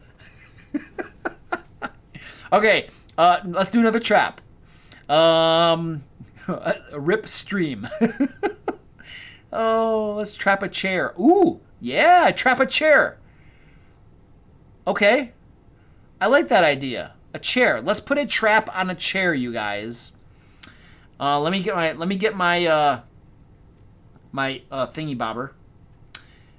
My quick part for my trap. Okay, there's our next trap. It's gonna be a chair. So what's the trigger? I feel like the trigger is obvious, right? The trigger is like sitting on the chair. Or is it something different? I don't know. What might the trigger be? So we got a chair trap. And we'll have to name that. Did we name the other ones? Yep, we named the other ones. Okay, cool. So what is the trigger? What does this trap do? The trigger is standing up from it. That's not bad. So you have to sit on it. Oh my gosh. Yes. Yes. That's it. So check this out. Okay, the trigger. When someone, so we'll say that when someone sits in the chair, there is an audible click sound that resonates in the room. Okay. And then we say standing up from the chair triggers the trap. Bam. So like they sit down and there's like a click and they're just like, oh crap, what was that? And then they got to figure out what's going on. So I like this. Okay, Batata's got to take a shower. All right, see you later, buddy. He's like, that's a good reason. He's like, hey guys, I got to go take a shower. I'm going to have to come back later. That's awesome, dude. That's freaking hilarious. Okay, what is the actual trap? Countermeasures. Move the trap away without standing up. Oh, interesting. Let's see. A whoopee cushion of poison gas. Oh! The chair of stickiness. If you sit, you stick if you sit, and then you have to try to escape. Oh, that's interesting.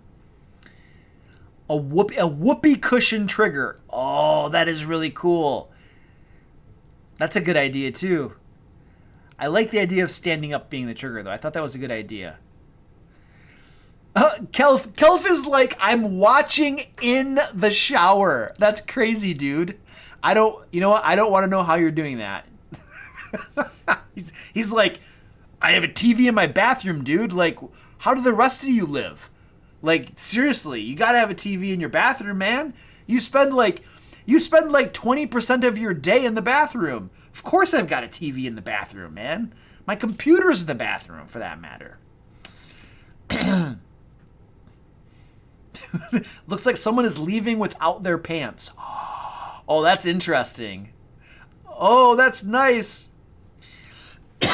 You guys, that's the answer. Okay, that's the answer. I'm out of coffee. Dang it. Okay, so when someone sits in the chair, there's an audible click sound that resonates in the room. Standing up from the chair triggers the trap.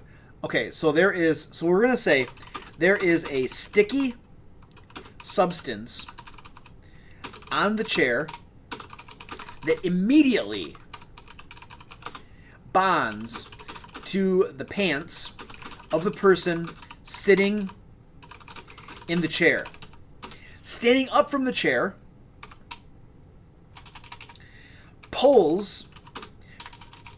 creates pressure. Yeah.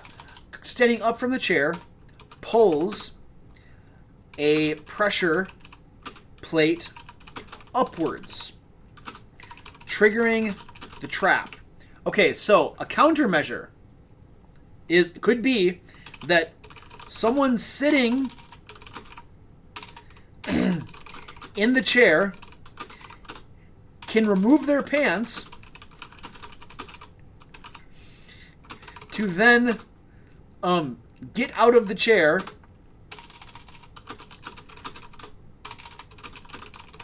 without triggering it. So there's one. There we go. Like, you gotta take your pants off to get out of the trap. I think that's funny. Okay, cool. I like it. I spelled then wrong. I think I corrected it. I see a lot of intern hazing in the future. Oh, that's right, Sean. I should put this in our game. But you can't tell anybody, man. What if they aren't wearing pants? That's a problem. Now, Ray Robin's like, now it's demonetized. Yeah, totally. D&D lessons on hazing new players. Oh, man, that's awesome. Why the click? Oh, you're right. There's no click. So when someone sits in the chair, a sticky substance on the chair immediately bonds to the pants of the person sitting in the chair. There we go. Yeah, there's no click. I think that, yeah, let's take the click out. I like that. It could be there for tension, but I think if it's when someone sits in the chair, there is a, what would it be, like oozing sound? Oozing sound as a sticky substance on the chair immediately bonds to the pants of the person sitting in it. So there's still a sound that creates tension and tells them that something. What if they're wearing a dress? I don't know. You still gotta figure that one out. There's a squish. Oh yeah, there is a squish. That's a better sound. There is a squish. Good. What happens? Okay, we haven't figured this out though. What happens when the trap goes off? What's the effect? What is the effect?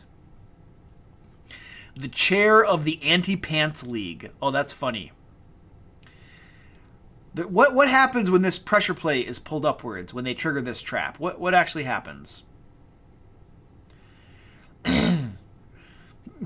The chair is attached to them and they have to take their pants off. No, let's do something else. The bond is toxic. Ooh, embarrassment. A fart noise that releases gas. I mean, red arcs, I like it. That appeals to me. Cloud kill. Poison fills the air. I like that. Okay, effect. Okay. When triggered,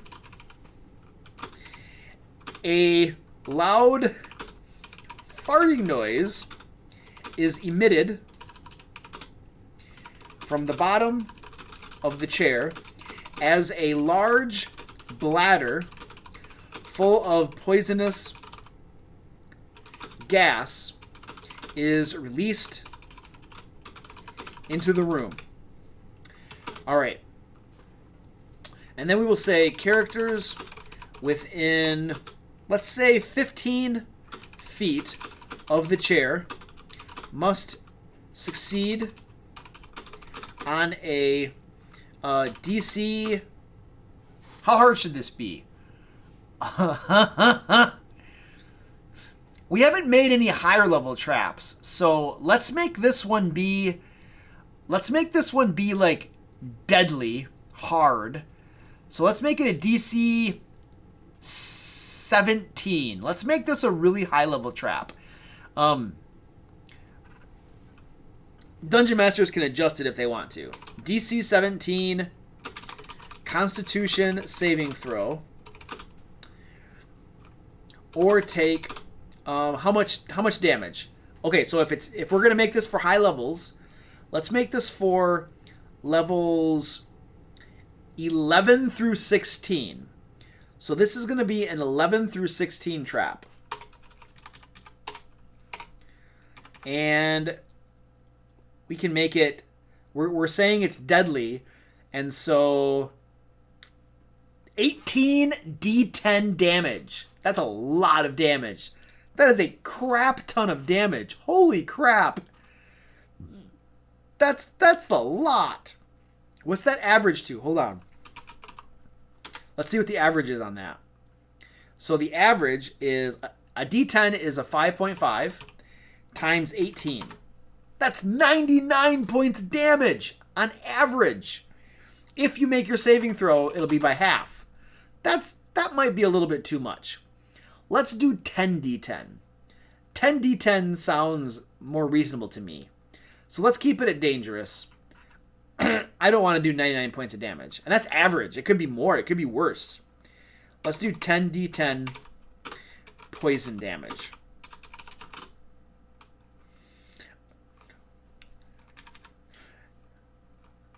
Must make a DC 17 saving throw or take 10d10 damage. I don't know how to word this. There's a specific way to word this. Taking 10d10 damage, poison damage, on a failed save, or half that damage on a successful save. There is a specific way that the books word this sort of thing that I'm not doing.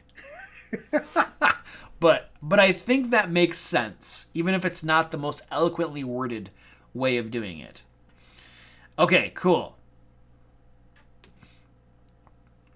Deadly means it's deadly. Yeah. I kind of backed down from deadly, didn't I? We can make it deadly. All right, who voted for that? Somebody said deadly means it's deadly, and then changed my mind. Not silent, just deadly. Yeah, Nystagium. All right, you changed my mind, buddy. We're gonna make it. He wants it deadly. We're making it deadly. It is deadly. That'll kill some people. Should we just call it? Should we call the trap silent but deadly? Like, should that be the name of the trap? Silent but deadly? What was Red Ark's name? Not silent, just deadly. Oh, that's cool. Let's do that one. Not silent, just deadly. Beautiful. That's even better. Okay, cool. That's awesome. I love it. Poison is the easiest to resist. It might be. That's a high... Look at that, you guys. A DC 17. That's pretty high, and that's a lot of damage. The average damage is 99 average damage. So that's a lot. What is the purpose of the trap? To kill people. That's the purpose. That's the purpose. To kill people. You guys, I think, yeah, somebody's going to die to that. I think you're right. Some people will die to that. Now, it's up to the Dungeon Master to put some sort of reason that they want to sit in the chair. Like, so the Dungeon Master will have to entice somebody to sit in this chair. So there's got to be something there, you know? I don't know what that would be. We can leave that up to the Dungeon Master to figure that out. Let's make that a DM note. Let's do that. So, DM note. Place make there be an enticing reason that a character would want to sit in this chair. What's an example? What's an example of why they might want to sit in that chair?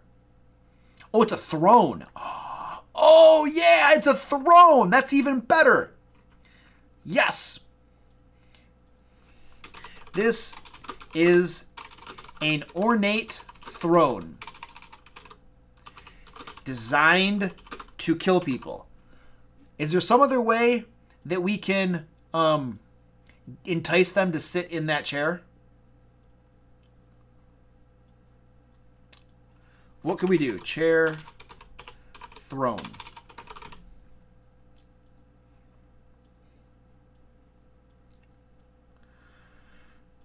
How could we entice them?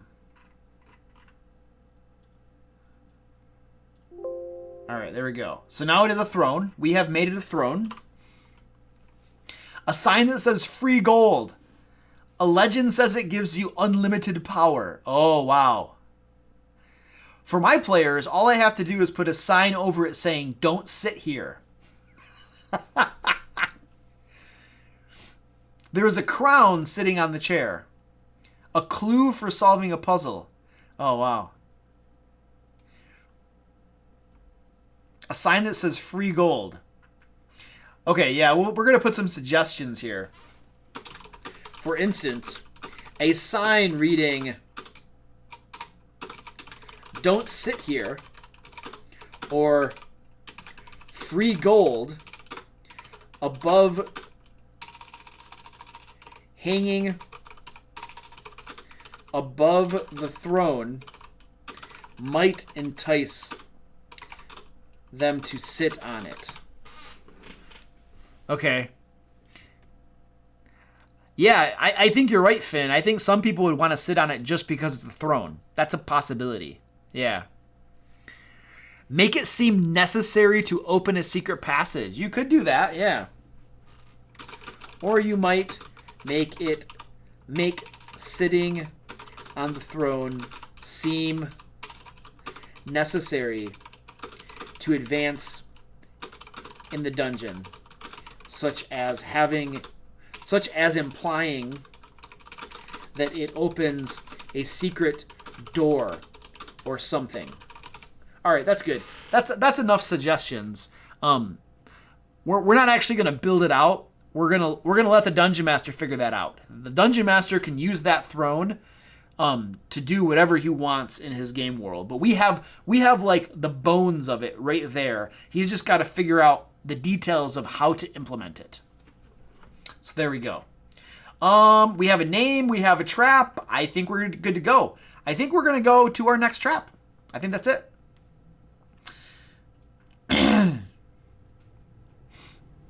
It's a bard killing trap. Oh, yeah, totally. Just kill the bard. All right. Let me get my thingy bobber. Insert, quick part. Trap template. There it is. Got it. All right. All right, Kel. See you later, buddy. Thanks for hanging out with us. He's like, shower's done. Now that I've taken a shower and I've watched the stream a little bit, I'm gonna take off. See you later, man. I gotta go use the bathroom, guys. So I'm gonna go. You know what I'm gonna do? I'm gonna leave you with the cat cam. Put some music on, and then I'm gonna go use the bathroom.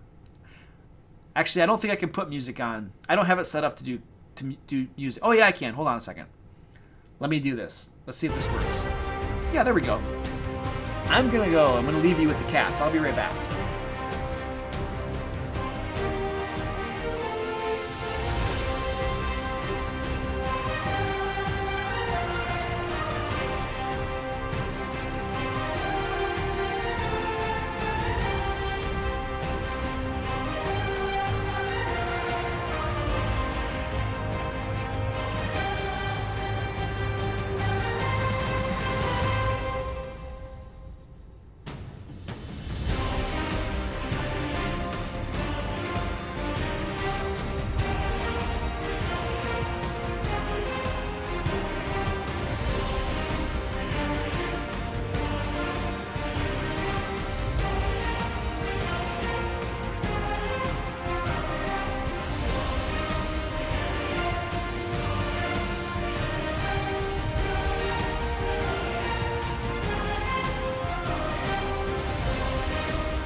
They do anything fun? They do anything interesting while I was gone, or they just kind of sit there? They're very intentionally not looking at each other. Get in the box! Get in my belly! I gotta turn the music off. It's probably hard to understand me with the music on. All right.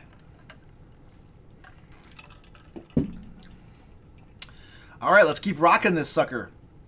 Get this going. Go to the right screen. If they start fighting, I'll go over to the cat cam. Oh, they might. Oh, this is so adorable. Look at his belly.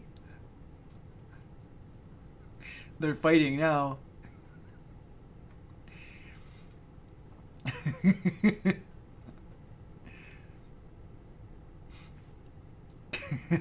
Aren't cats partially a way to have a great YouTube channel?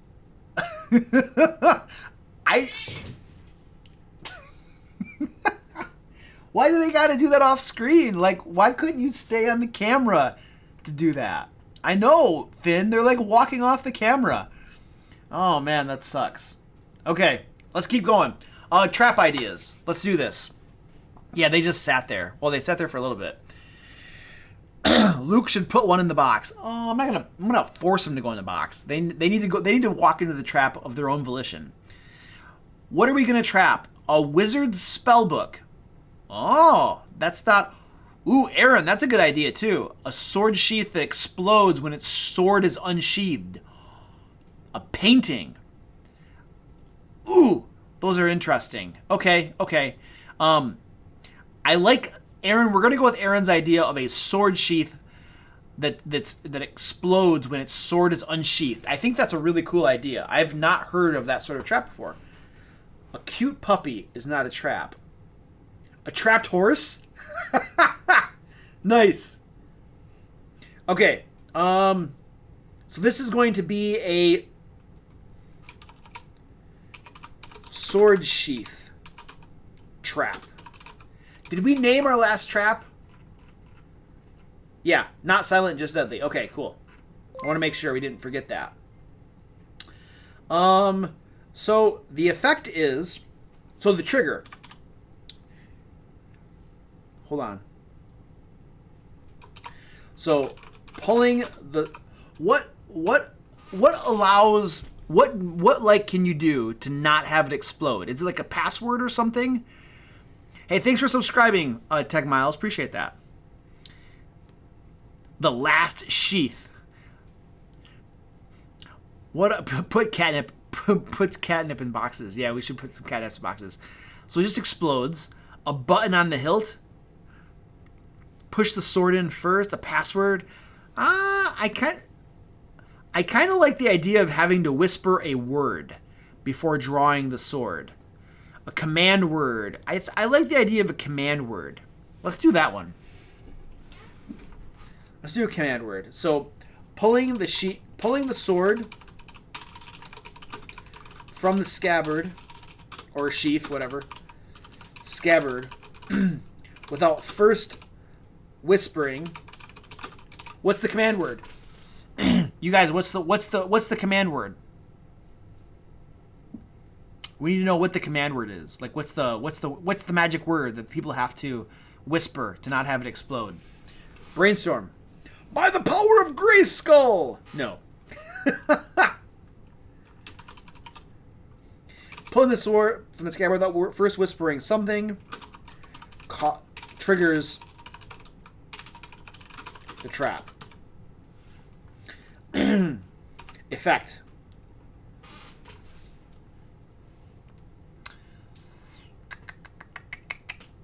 Neat.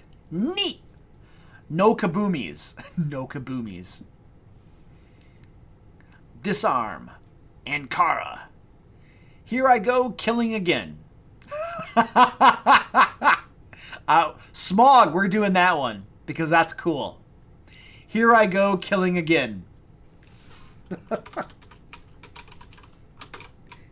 Here I go, killing again. Triggers the trap. That's beautiful.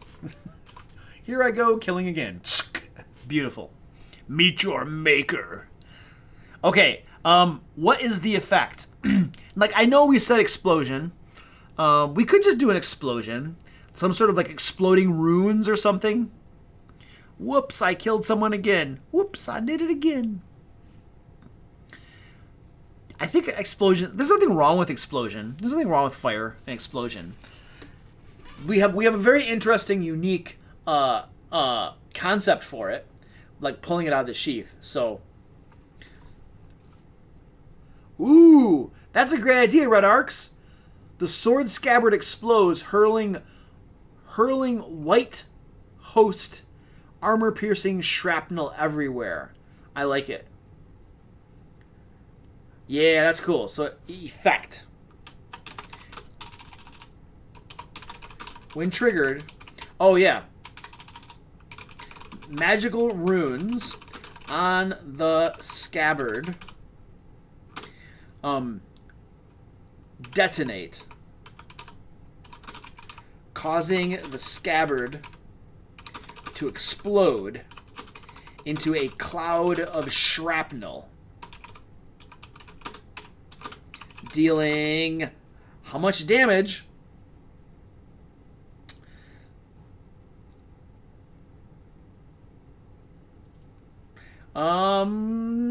Let's do this. This could be like a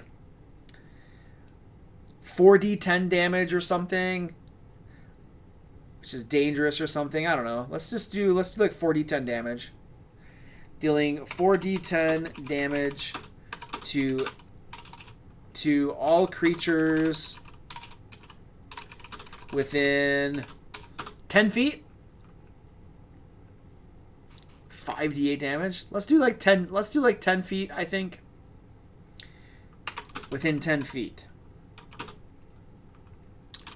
Creatures who succeed on a DC save. What's the saving throw for this? I want to make this a little bit lower, maybe not so hard. Maybe like a DC 14. If this feels like a dexterity saving throw. A DC 14 dexterity saving throw.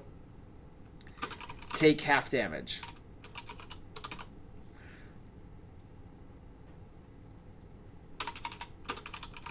Alright, that's good.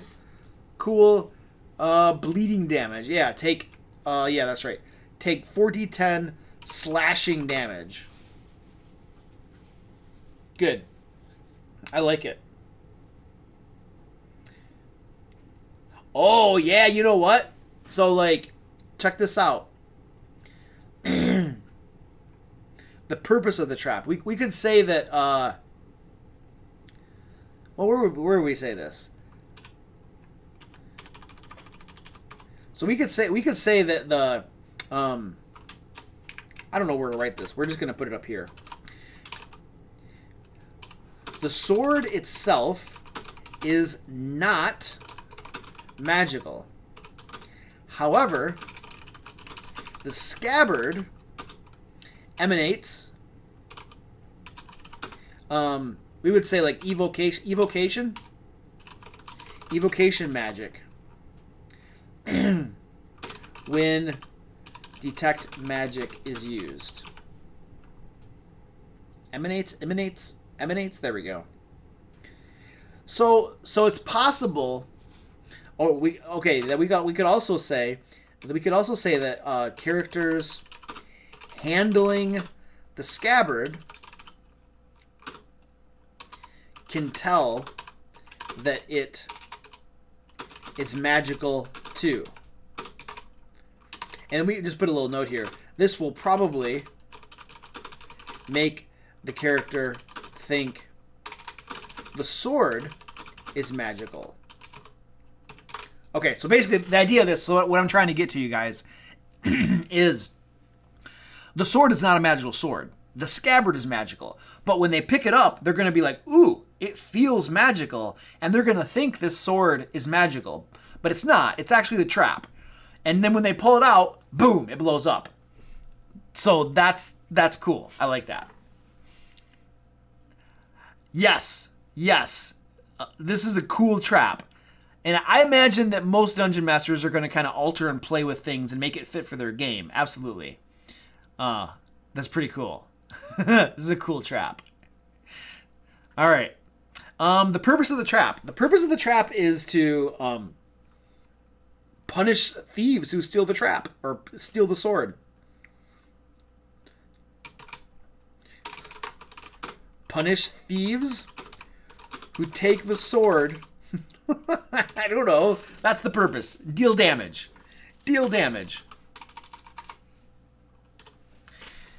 Okay, what are the countermeasures?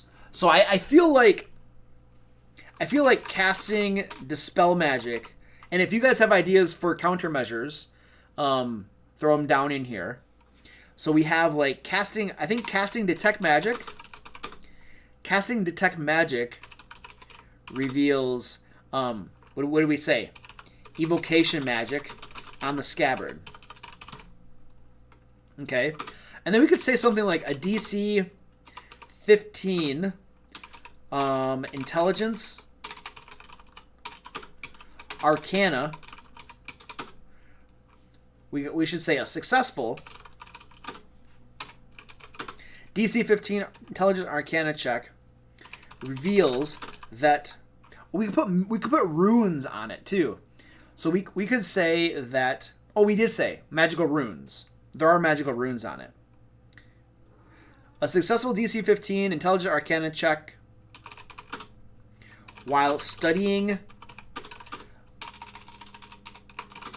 the runes on the scabbard reveal that it explodes when the sword is drawn. How can you figure out what the password is to be able to pull it from a sword?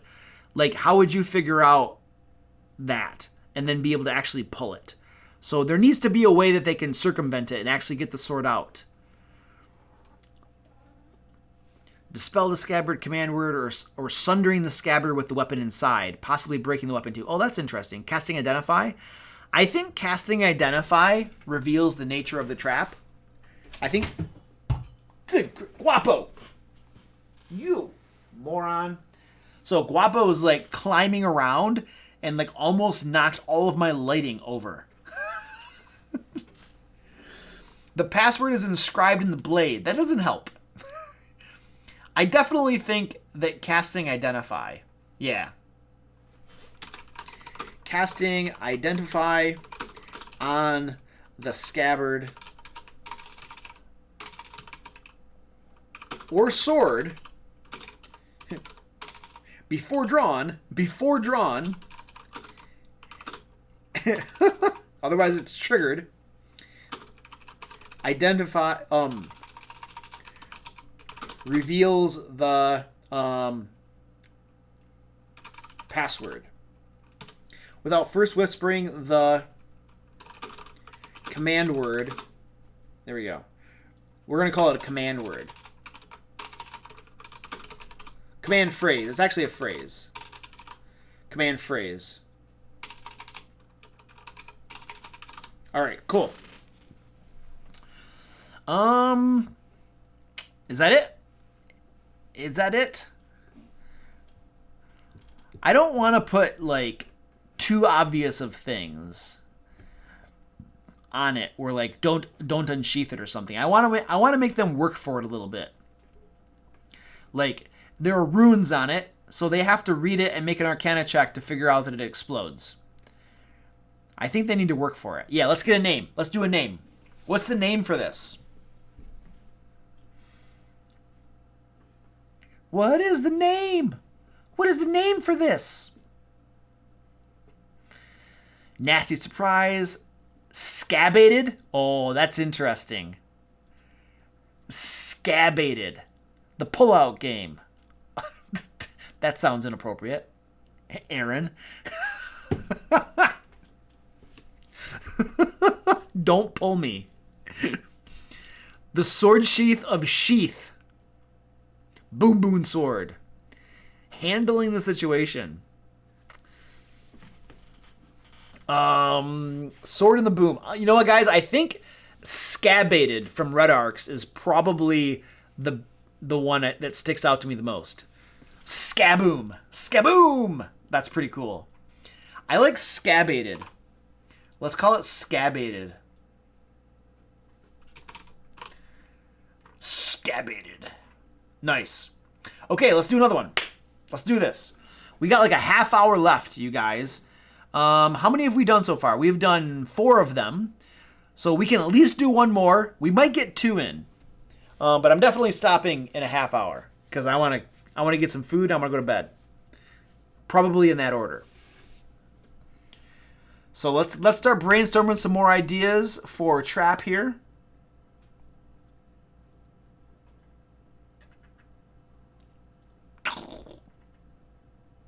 Bam.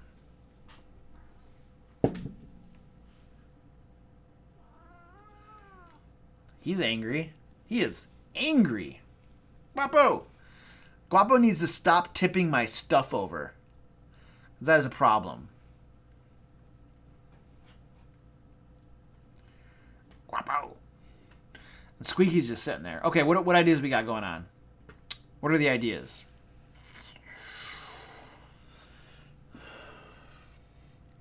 A spellbook that casts random spells. A chest that trades a random inventory of your inventory with what is on it. A fountain with colorful liquid that has different effects based on how well someone resists it. Okay. A beer. Let's trap a beer. Bucket in the door. Pull my finger. Okay. A mirror that traps you inside when you look into it. That's interesting. A door, if opened, it will animate to kill anyone that opens it. That sounds like a mimic. That sounds like a mimic, only it's being a door. Banshees screaming saddlebags. Oh, that's interesting. A fountain. A door that randomly teleports you. A mimic of a mimic. A door that you have to open vertically. I don't know if I want to do a mimic, guys. I'm not feeling mimic. Mimics are already traps. They're already traps. They're like a trap unto themselves. Trap a carrot?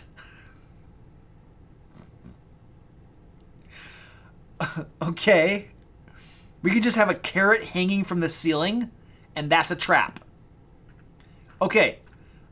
All right, let's do that. You guys, we're going to trap a carrot. So the idea is that there is a carrot hanging from the ceiling, or hanging from somewhere. Where is it hanging from? And what would it be? When you pull it, it triggers it or something? And why would somebody pull it? You can trap a YouTuber. You could. I walk into traps all the time. So we're going to call it a carrot trap for now. That's our working name. What is the trap? All right, Finn. See you later, buddy. Thanks for hanging out with us, man. Oh, remember, guys, we're going to do the giveaway, too. We're doing a giveaway of these tokens. Where are these things? These guys right here. There's a link down in the description if you haven't signed up yet. The password you got to put in is Dragon Cup. So if you haven't signed up for the giveaway yet, sign up for that, because we're going to do that giveaway before the stream. At the end of the stream, we're going to draw the winner to that and stuff. So if you haven't done that yet, go do that. if you want to win, if you want to have a chance at winning. So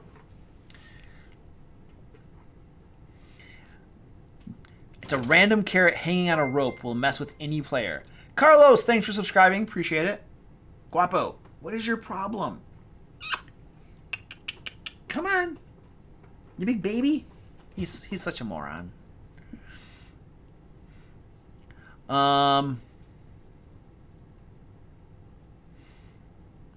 When pulled down, the carrot opens a trapdoor in the ceiling that drops chickens. Where does the giveaway goes? I don't know. A roper's tendril. Oh, that's interesting. They would grab it because carrots are good for eyesight.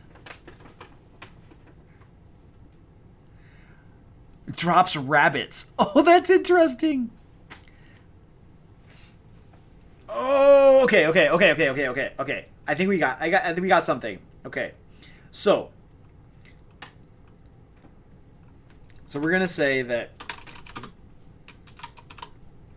there is a rope hanging from the ceiling with a carrot tied to the end of it. So the trigger is pulling on the carrot. I think the trigger is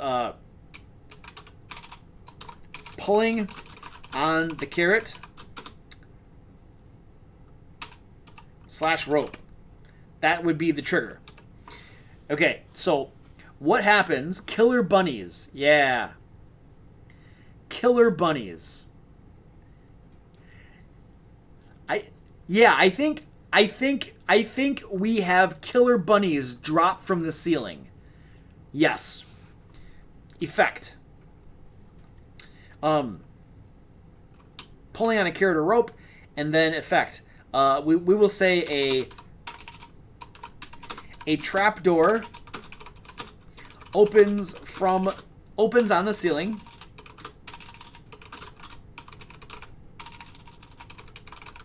Raining down killer bunnies.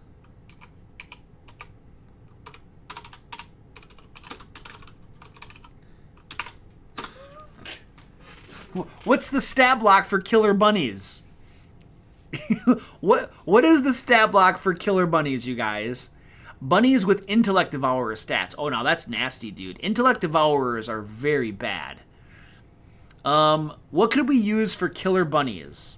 Like, there's got to be a monster somewhere. Let's open up the monster manual and see if we can find, and give me suggestions too, you guys. What monster stat block could we use for killer bunnies? What makes sense? There's got to be something that makes sense. Let me know what you guys think. I'm opening the monster manual, but if you guys give me a good suggestion, we'll just go with that. A bunny swarm. Give them the stats of a badger. Okay, let's look up a badger. Where is a badger? This is going to be miscellaneous creatures. A badger.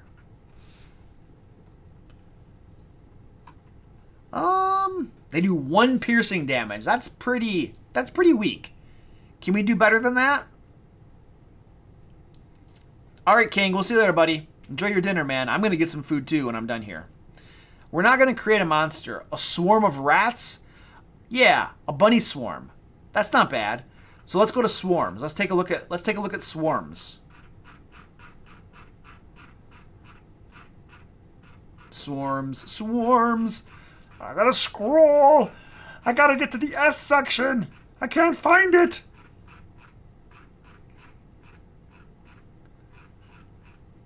There we go. Swarm. Okay.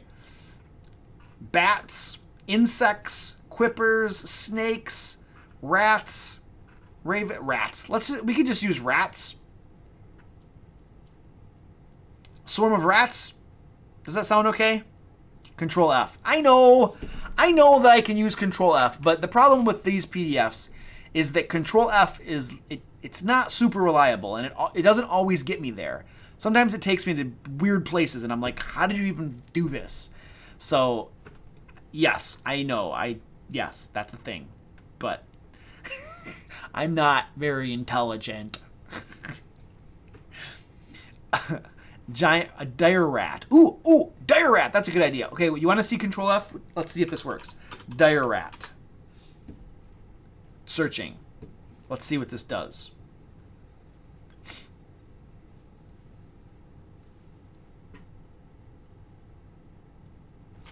We did it. You guys, we did it. We trapped a cat. We trapped him. You guys, I have had that trap box set there since the last stream, and it's been there all night. And we've been waiting for a cat to go in that box, and we finally got the cat. That's beautiful.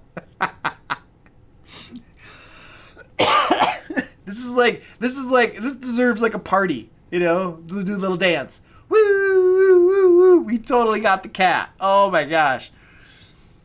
If we were on Twitch, I'd be telling you guys to clip this so that we could like find this really quick. Like I feel like once this is out there, we like leave a comment with like a link directly to the cat sitting in this box. Cat in the box, and have a link that goes directly to this. Squeaky. It's like, look at the camera, Squeaky. Oh, no. Ah, I ruined it. He's like, what's going on? Hey, hello. I'm going to come out of the box now. That's sweet. All right, cool. I've taken 4 pictures of this already. That's awesome. Okay, anyway, that was beautiful. You see what happened? So, it didn't find anything. It didn't find anything, which is why I Control F search garbage isn't super useful. But I think a dire rat. Where is a dire rat? Is there a dire rat? Well, dude, there's no such thing as a dire rat. That's why it didn't find it. Oh my gosh. A dire rat's not, that's a miscellaneous creature. It's not going to be here. Wow, that was a problem. Guapo.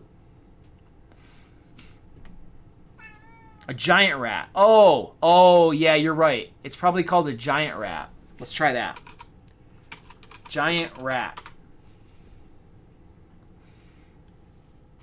I can't believe I got a cat in the box. It's so amazing. You see? It went to where rat. We got to go to the next one. Now it's in where rat. Now we're in. Here we go, giant rat. You see, it took like 3 times. This is what it does. It finds it in weird places. Yeah, let's use giant rat. I think giant rat is good. Let's use giant rat. All of this just to get our stat for this. And let's use DM note. Use the stat block for giant rat for the killer bunnies. Okay, How many killer bunnies? Let's say 2d6 killer bunnies. This is a simple trap. This is not a hard trap. I want to say this is like levels 1 through 4. It could be dangerous. It could be a dangerous trap. That's a lot of bunnies. That's a lot of killer bunnies. Shut up, Guapo. What are the countermeasures? We could say something like a DC 12 wisdom perception check. A character searching the ceiling and succeeding on that check notices that there are notices that there is the outline of a trap door on the ceiling. Okay, cool. How can they disarm this? We could say, like, bypassing the trap. Like, the only way to bypass the trap is not to pull on the rope. We can say, characters can bypass the trap by not pulling on the rope. What else do you want? You don't need, there's nothing to bypass. Just don't pull the rope and the door doesn't open. There's nothing in that trap door except the killer bunnies. So I don't know why there's no disarming it. You just don't pull on it. I think that's it. That's it. That's the answer. Don't pull it. Purpose. The purpose is to reward players with pain and suffering for being foolish enough to pull on a rope and carrot hanging from the ceiling. Like, I feel like if you were walking through a dungeon and you came upon a rope and a carrot hanging from the ceiling, that if you pull on it, you should 100% suffer the consequences.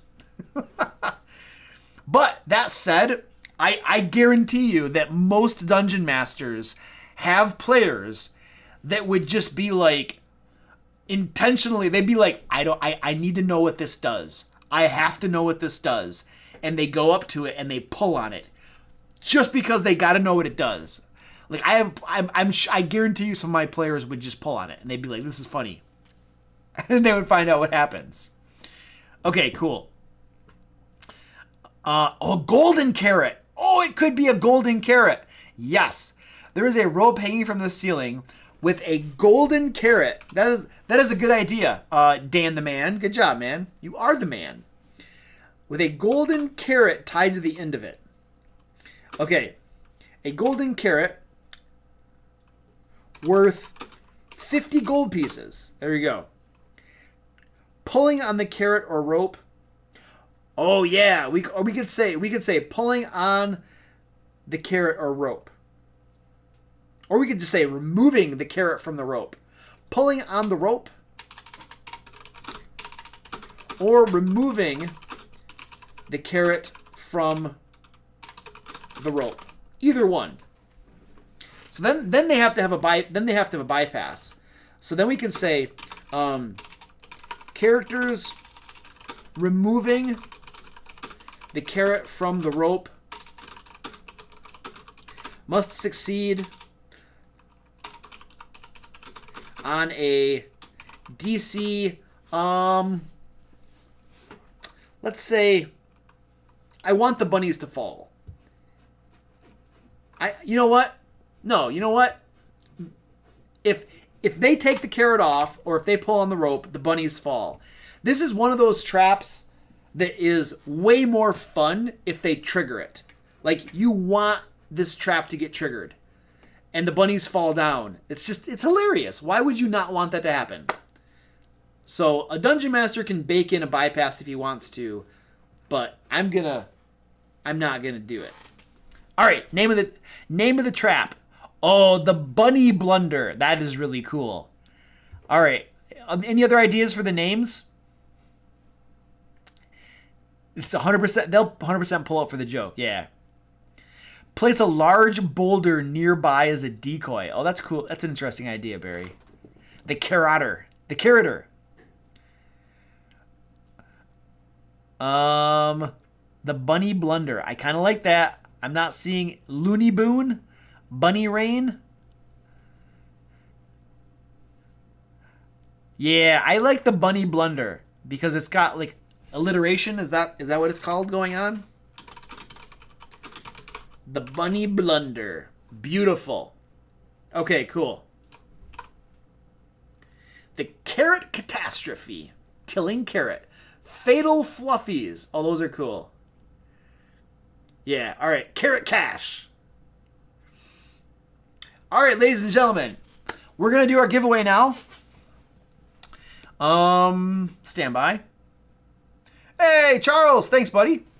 She says, thanks for the super chat, man. Gotta head to bed. Thanks for the show. All your videos are super helpful. Looking forward to using the trap in my first homebrewed one-shot. Have a good night, everyone. Hey, thanks a lot, dude. I'm really happy that you are enjoying the videos and finding them useful. That's awesome. And thanks for dropping me a 10 spot. Appreciate that. And Charles became a member tonight. So thank you as well for supporting the channel. You're awesome, dude. All right.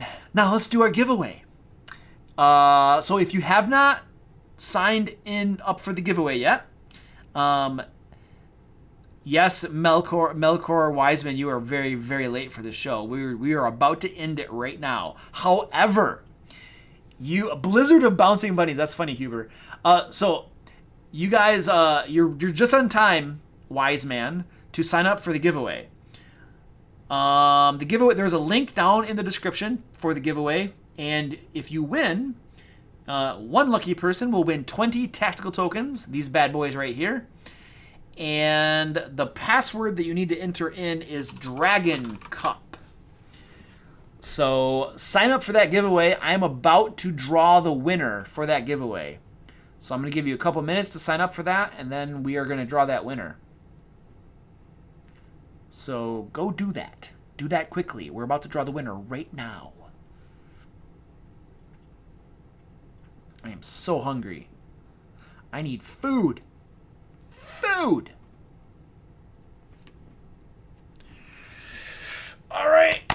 I'm getting ready to draw the winner of these bad boys.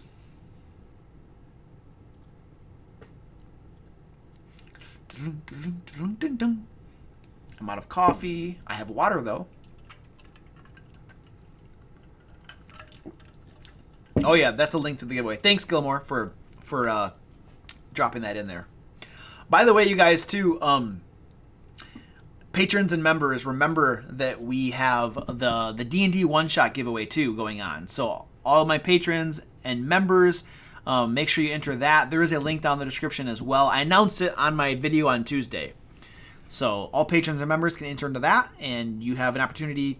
4 of you will be playing D&D with me. So there you go. Drum roll. Inject soup into your veins. Hey, no problem, Melkor. You can watch the trap building thing on the replay. It's probably not the same as actually participating in it, but you can always just watch it after the fact. That's all I got, dude. That's my only solution because we're about to end the stream. Okay, let's do the giveaway. Let me pull this bad boy. We're drawing the winners now. Yeah, Sean. So Robert Christian, also known as Sean, he plays D&D with me. He's one of my Ancient Dragon patrons, so he plays every other week with me, and I think he has fun. He looks like he has fun. We're gonna draw the winner. Wow. Here we go. Roll that thing. I clicked the button. It's not doing it. I have to click it again. Roll that thing. All right. Okay, I have a potential winner here.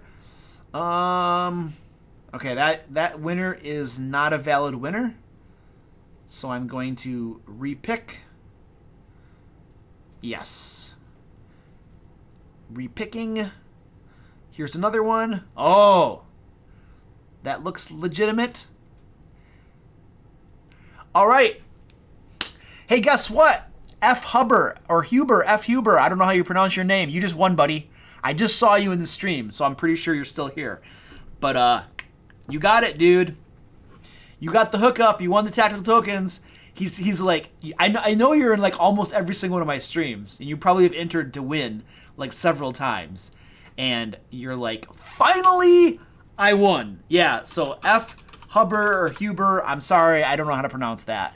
You won, dude. So we're going to hook you up. I will email you at the email that you provided.